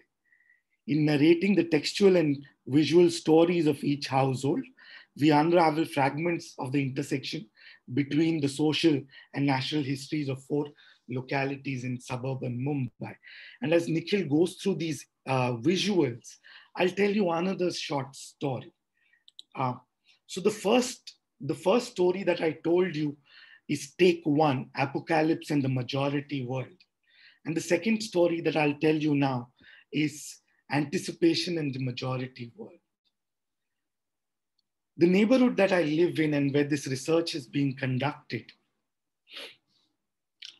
in this neighborhood, a raucous medley of flocks, crickets, drowns the sound of nightjars and owls nestled in the lush, fruity foliage of jackfruit, mango, and jamun trees, while porcupines and spotted deers are busy eating a colorful carpet of the flame of the forest. Meanwhile, an ant colony works to strengthen and increase the anthill's height. These activities signal an urgent preparation to face the monsoon showers, which will provide reprieve from the summer's sun's onslaught at Mumbai's Sanjay Gandhi National Park. When the first drop hits the ground, the fragrance of wet soil fills the volume of the forest. The green keelback snake and ground gecko clamber out of their burrows. Tree canopies and forest floor teem with a spectrum of new life, mycelium, mosses, fungi, mollusks. But when sounds of the greenleaf warbler and rufous woodpecker begin to echo, flame lilies and safed musli start to disappear. We must realize that this is signal to announce the withdrawal of the monsoon. And this cycle goes on through the whole year. Its completion may not mark a return to the origin, but there is a relationship between the wetness that the tropical forest holds and its exfoliation. Beyond the national park's fences, roofscapes transform into a sea of blue tarps, and there is a hurry to nail boards to doors when the whir of large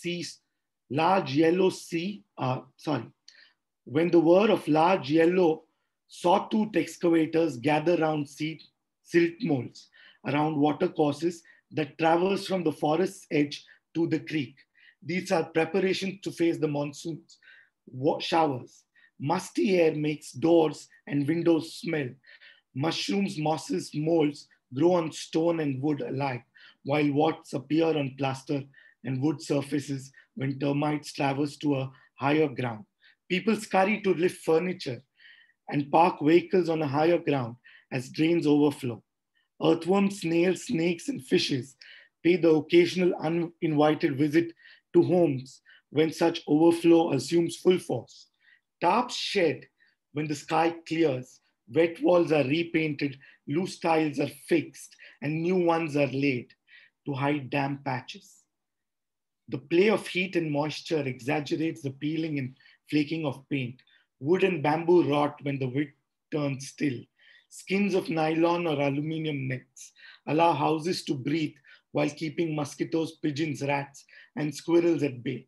Another relationship has emerged between wetness and exfoliation of built form in this tropical metropolis.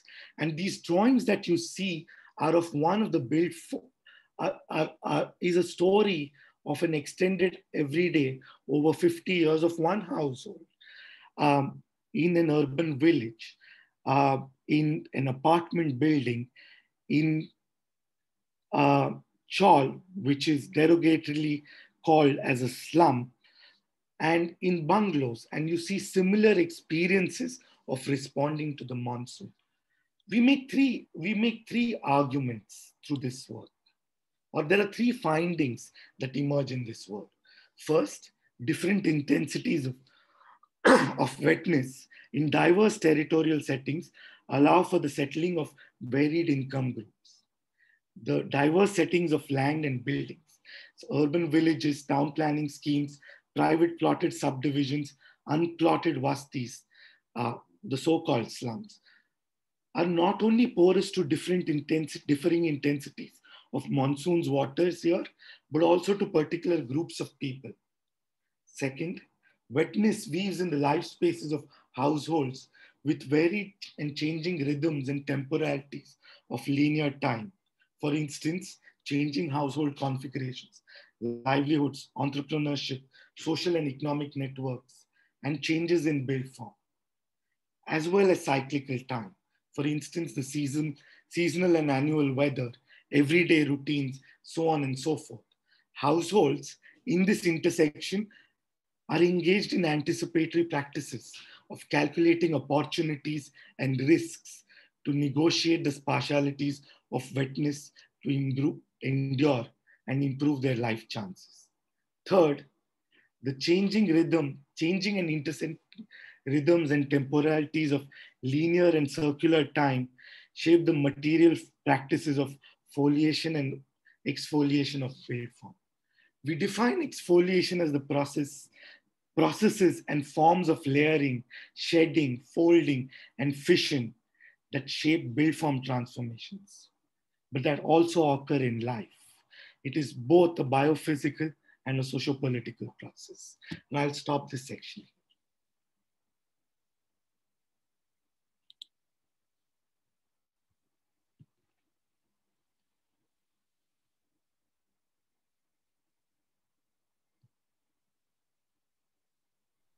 Okay, so I assume, is there any closing from your side or? We had like a couple of concluding points, I think, but we can also just open it up to conversation with everyone. I think some of the things that Rohit was talking about would be helpful to think about the whole group, if that's okay with you all. Questions of the meantime, what planning might look like if we understand city making as a temporal process, a cyclical process, but also but also the ways in which ideas of fixity and segregation that have been so central to making cities are also like sites of doing tremendous violence. I think, as I'm forgetting who was saying earlier, every infrastructure is also complicit in erasing and doing some kind of violence on the city that is, right? So these are just the points I thought we could open up for a bigger conversation.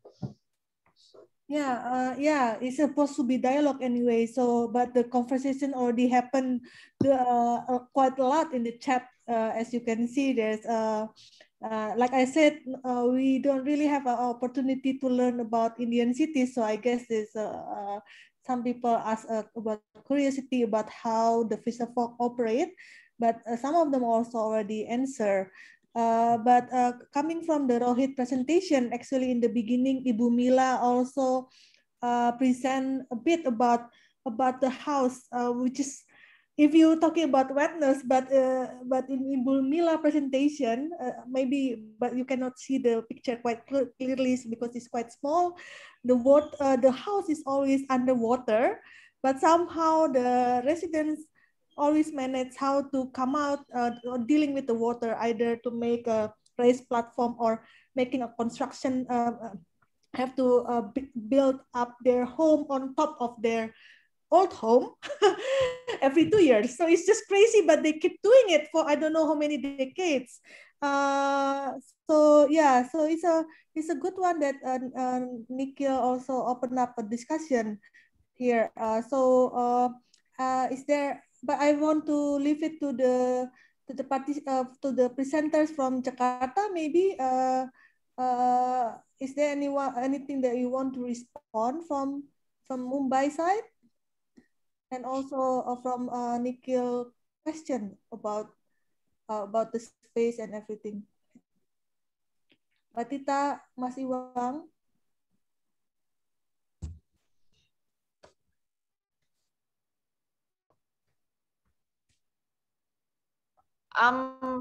Yeah, Yeah, I just want to comment that the whole website from the Inhabited Sea is really great. Yeah, we're so amazed. We're so amazed about this very how to say, very complete and very nice documentations and photographs. Yeah, I'm so yeah. So I mean, in terms of city making, Batita, so you can see the practice in Mumbai somehow is quite. Is it also you got a recollection from your pilgrimage? Do you also experience the same thing when you were walking in Jakarta, having your tour?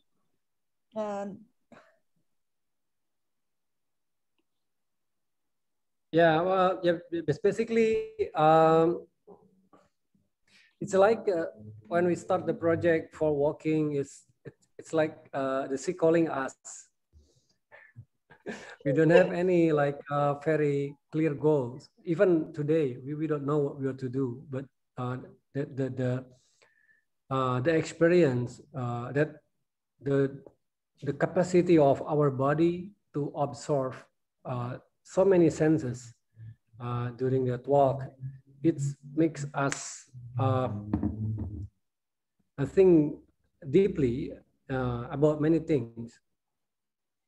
We are lucky that so we are artists, so we don't have any like holy job to change or to do anything. I mean, but at the end of the day, the storytelling that we created, it's a part of our journey. It's make the awareness about the coastline in Jakarta. It's more well accepted by the people, and the fact to bring the people from the city to the sea and to open their eyes. It's almost like try to change the religion. It's very tough. And even if we're talking about this reality, they always see us from our head to the toes. So they said maybe we are an alien, or we have a Noah dream, something like that. And again, even Indonesia is the largest archipelago in the world, but how separate us with the sea? The major infrastructures happen on the land. So I think this kind of conversation, it's very clear that for me that we are not alone, and we might have the same future. It's not bright future, perhaps, but what we are doing, it's like a step on a relic for future. Like this conversation on Zoom, maybe now it's not really important for some Jakartan people, but maybe when it's like that, when big things happen, people start to think and to change.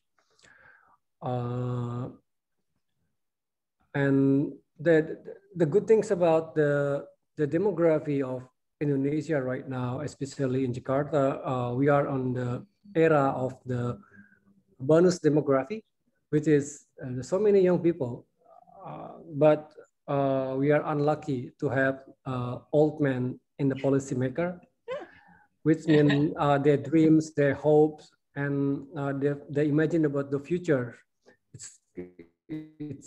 It's a very different from the young generation. even like Karin mentioned, in today education system, it's not really relevant for our future reality. Today, I joined a Palestine free protest movement in my hometown, but again, it's a very strange how to see how human behaves to the crisis. It's always beyond my imagination. Even I'm artist, I work a lot with imagination, but it's not about the humankind. It's just about, again, the power of hegemony. It's about religion. It's about the some people who need the knowledge by the other people, not about the human. So, but first, for us, we want to connect not only with human, especially during the COVID. During 2020, we try to, let's say, have better relation with the monkeys or fish or turtles, green shells. So this kind of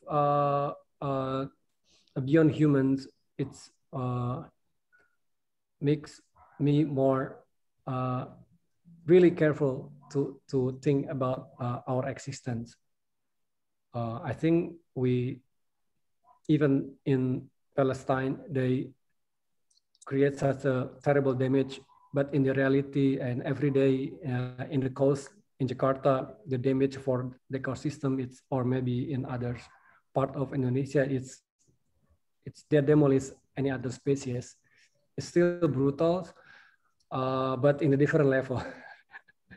But when we bring this, we are the same species. It's just create a different awareness about the existence of the ocean and the role of the waters connect us. Yeah, I don't know. This may be more just as a random things in my head right now. But thank you for sharing. It's a very good for help us to imagine the structures for the urbanist school final project. Yeah, it's very clear and a visual base and a very professional package with the videos and everything, and even beautiful drawings, nice colors. Meanwhile, in Jakarta, we lost a lot of natural colors. Actually, sorry, Lalita, you're facing industrial colors. I actually wanted to ask a question, which I quickly I typed out, but I think one of the things that has been of interest is the framing of crisis. And I think Rohit also brought this up among us. And you talked about this impending sense of crisis and also the lack of hope or less hope. And so I'm curious, is this something that, is felt across Indonesia?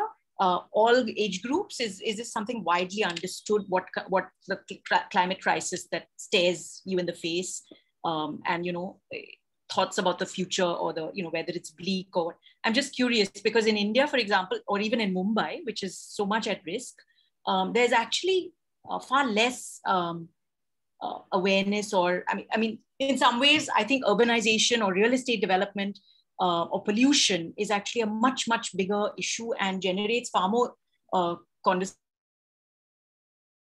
even among the fishing communities that I work with. Whereas climate change or degradation with regard to these larger processes is very little talked about. I mean, it's sensed, but so I'm just curious about how this sense of crisis and lack of hope plays out in different parts of Indonesia and among different kinds of demographies and socioeconomic groups. Recently there is a research about how Indonesia it's become the first country in this planet who doesn't recognize climate change. Set the record. But there is a lot of hopes, especially when we are in the catastrophe condition. People think it's very different. And like many young people right now, they start to act and even have a very strong ability as a media navigator, not only produce of knowledge, but also they could drive some mainstream media. This is a big hope, but in general, I mean, Indonesia, it's to be honest, it's one of the deadliest places on earth. We are living in the ring of fire with a lot of volcanoes, regular earthquakes. In the early years, we have around 200. This year. This year, around 200 natural disasters. But it's, I think, man-made disaster right now. If an earthquake considered it's by the damage to human structures. And but based, I don't know, of course, about what happened outside outside Jakarta. But in Jakarta, I think I really like the similarity between movies, because high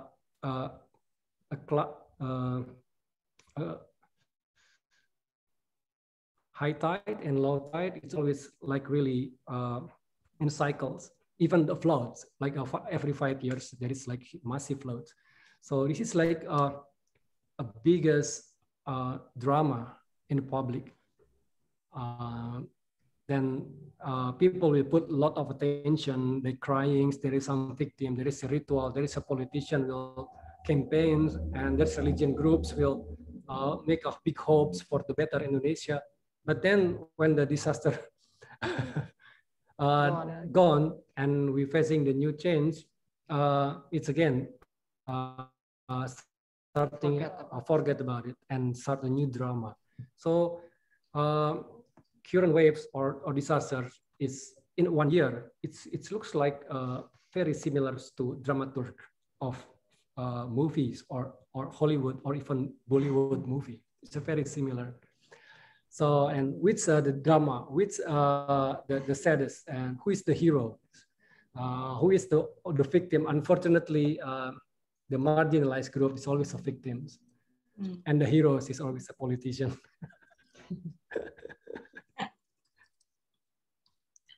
And artists always a part of the crazy people who are doing the shit. Okay. So I also, is there any question from the audience? It's good that we finally have a dialogue, but I don't want to leave out the audience as well. Hello. But I mean, I've been to Mumbai. I've been to Mumbai in 2009. Yeah. I feel the monsoon rain. Yeah, and it's my first time to come to India. It's Mumbai. I had the same feeling like in Jakarta, like the beach. But I think the good things for Mumbai or other part of India that I don't need to pay a ticket to see the beach or the sea. But most of the beach in Indonesia, it's we have to pay. Private. Yeah, which means that the big thing is small part, but it's a very big impact to our relation. Well, we might soon learn from you. The rate at which we are going. Yeah, so you know, it's not a wonder if Dian, Ina or Karin, they feel disconnected because everything is privatized along the coastal line. So there's a question from Nikhil as well. Wow, that's quite a long question. Something is quite interesting. Perhaps what Rohit was talking about as an inhabiting cities in the meantime. Is this about denial and or about cultivating different sensibilities to inhibit crisis? So it's quite similar to what Dian Ina mentioned about the smells, right? Is that by you denying the smells, by you also denying the possibility to get evicted, something like that? Is that somehow similar, right? What do you think? Yeah, I think there was like a lot of, across the different projects we heard about, both in Jakarta in particular, but also some extent in Semarang, like a lot of the method, maybe that's the school and that we've been working with in the school, is like inhabit and walk through these spaces slowly, or get on a boat and think through the smells of the city slowly. Like what kinds of expectations of the future, but also what kinds of social responses become possible by not thinking from crisis, but by thinking from walking in time or taking a boat in time versus about time, So that was the question I had. It seemed kind of also something that Rohit was also talking about what are people doing in the meantime while we wait for that plan, Yeah.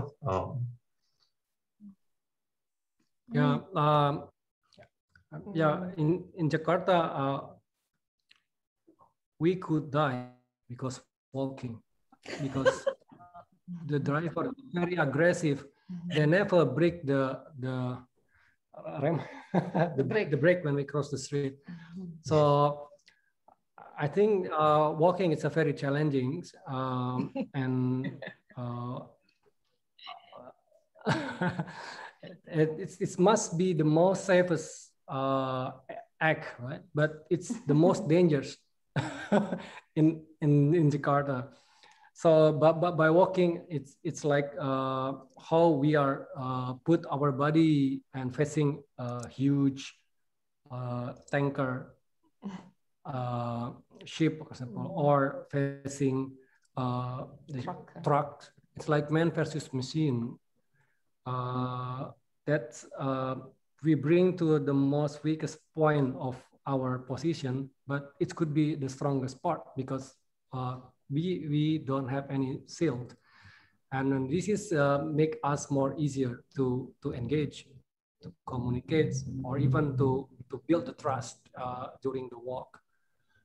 And again, this is human scale is always humble. And for non-commercial art, it's a very cheap. Just walk. No need to buy. Any response from you, Rohit? Yeah. Thanks.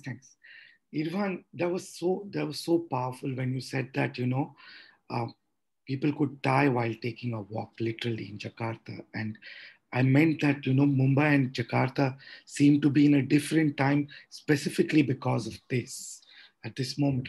But I was just wondering, having said that, if people could die in an instant because of the breaking of the dam, why is it that people are still put in place in the city?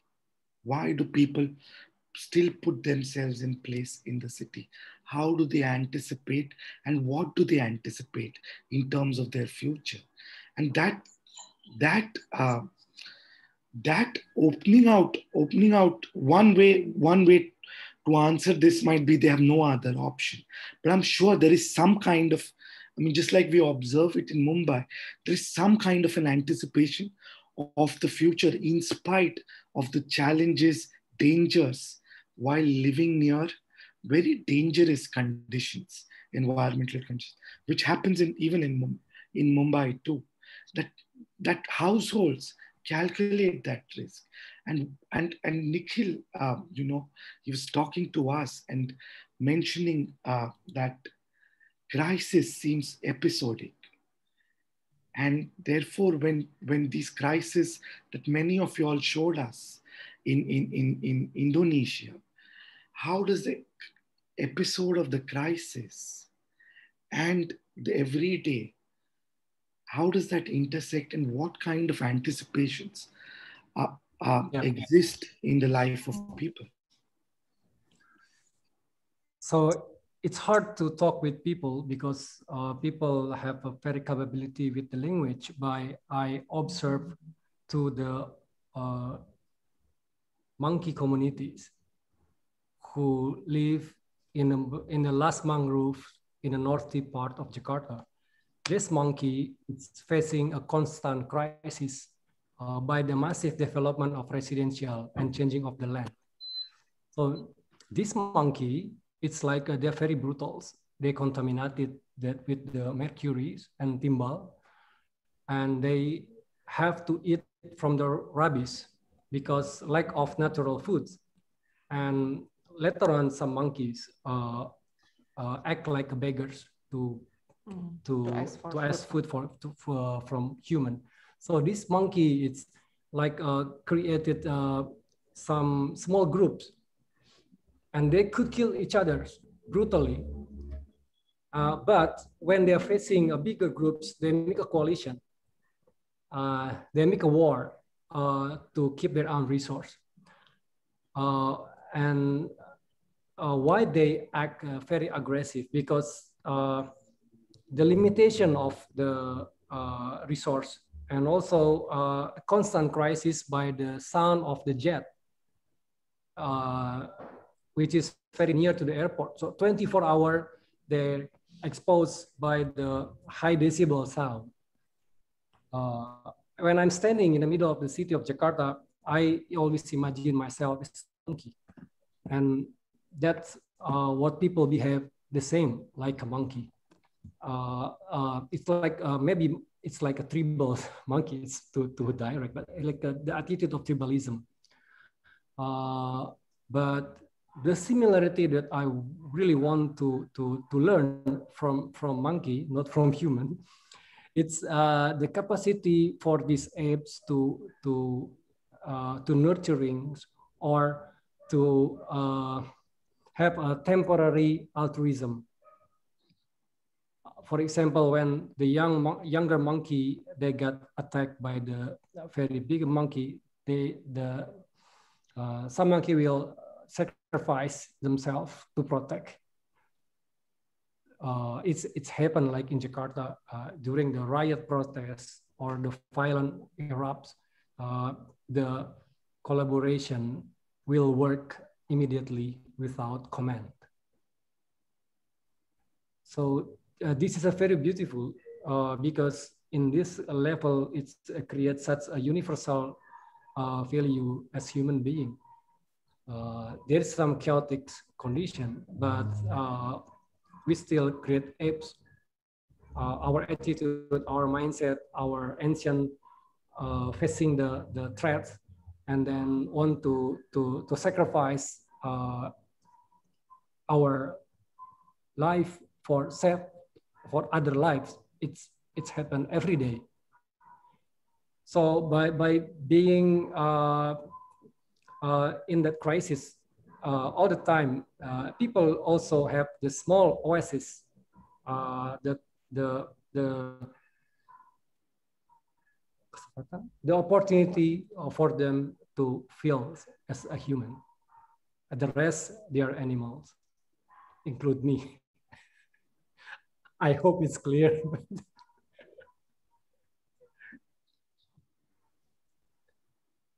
But maybe Tita, it's different. I don't know. Mbak Elisa, mau coba jawab bahasa Indonesia ya. Jadi mungkin saya silakan. Yang terkait dengan adaptasi ya. Jadi kalau teman-teman di pesisir begitu di nelayan, mungkin yang mengerti tentang krisis itu kan NGO atau akademisi. Masyarakat itu sebenarnya tidak tahu yang namanya krisis. Yang mereka ketahui hanyalah mereka mendapatkan banjir gitu. Jadi mereka selalu beradaptasi dengan lingkungannya, dengan kemampuan masing-masing. Jadi kalau berbicara tentang krisis, mungkin yang tahu adalah teman-teman NGO, kemudian akademisi. Tapi masyarakat itu hanya bisa beradaptasi dengan lingkungan. Setiap ada pembangunan, mereka selalu beradaptasi begitu. Jadi yang paling buruk adalah mereka akan direlokasi atau kemudian digusur dan sebagainya. Nah, ini yang memang sedang dibangun bagaimana agar masyarakat juga paham tentang krisis sosial tadi. Jadi pemahaman ini yang harusnya juga disampaikan ke masyarakat. Jadi masyarakat itu adalah mereka selalu melakukan coping strategi, misalnya tadi dengan membangun rumahnya semakin tinggi, kalau tidak punya uang maka membangun dengan sandbag, kemudian dan sebagainya. Sehingga itu adalah model-model adaptasi yang dilakukan oleh masyarakat yang ada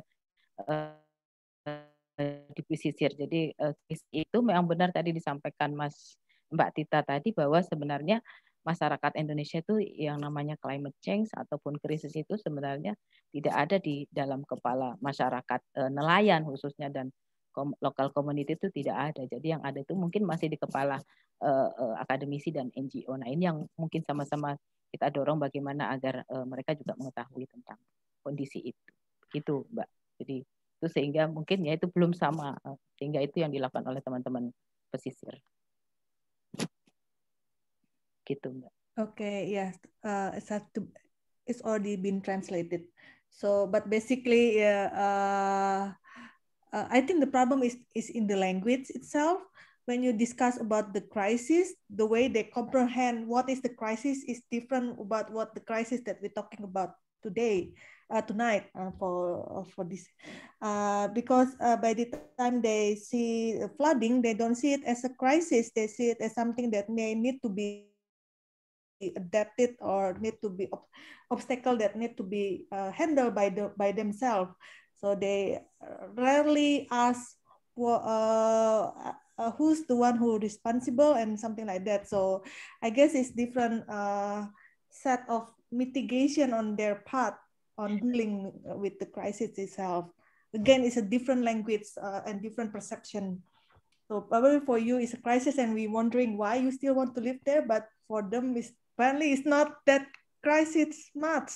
Other issues like what Iwang said, the Palestine is more important than the climate crisis. For example, people have demonstration in Indonesia about that, but no one really demonstrate about the climate change issue or about the coastal issue or about the air pollution, for example. Okay, wow, we are really almost 1 hour more than we planned today. So, actually there's some question, but it's already been answered, but there is another one from Ibu Aulia, I guess. And I think it's also the same question asking to us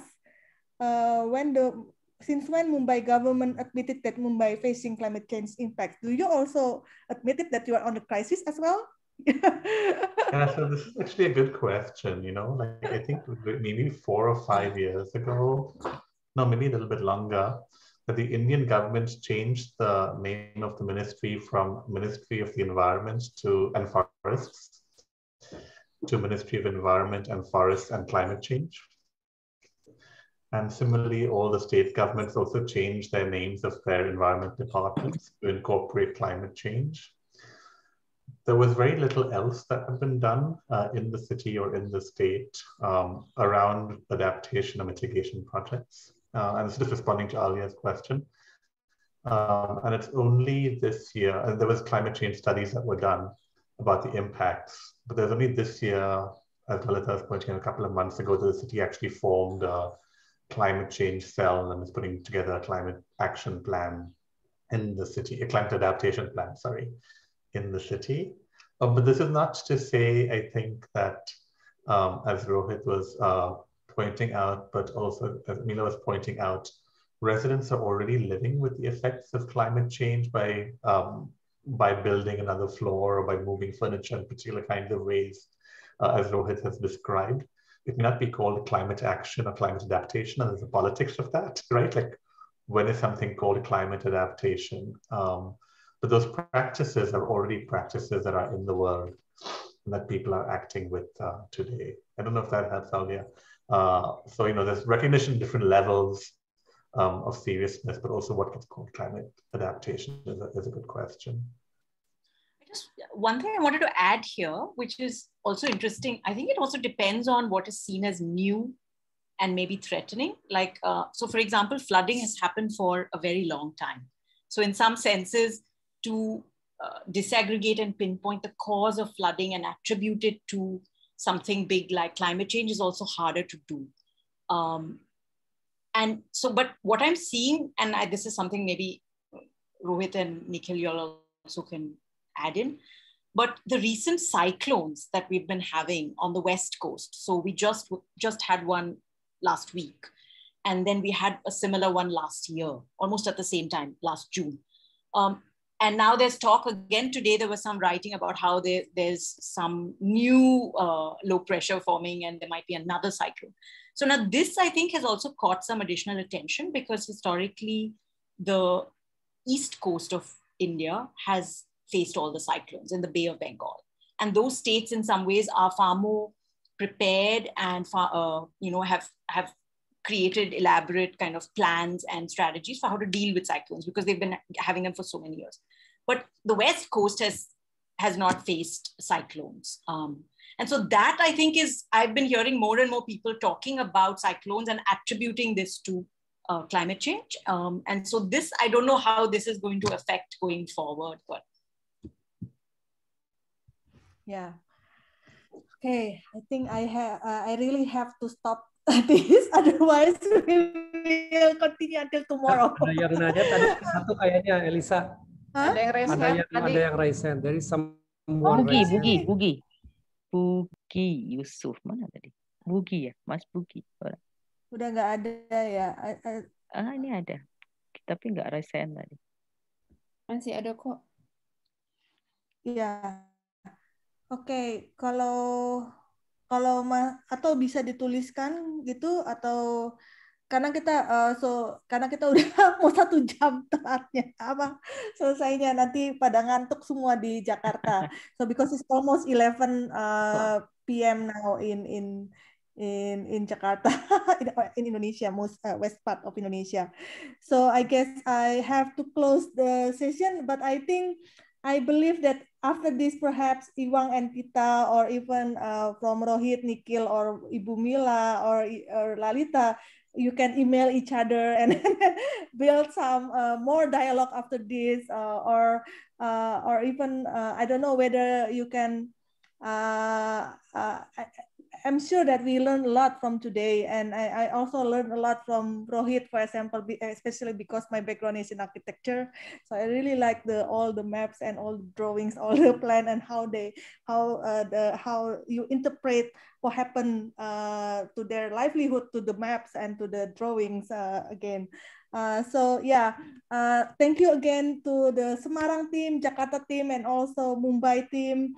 And I also want to inform you that on 29, which is Saturday next week, we're going to have another discussion, but it's not going to be about issue of water and coastal anymore.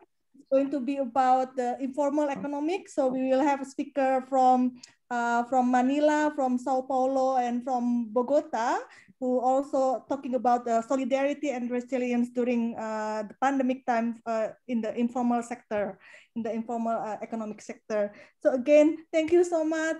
Thank you so much for being with us for almost 1 hour longer than expected. I hope you guys learn new things, and then maybe you can see a little bit better future. I don't know, or still dim, or still gray, still black. Okay, so thank you, and then have a nice weekend to all of you.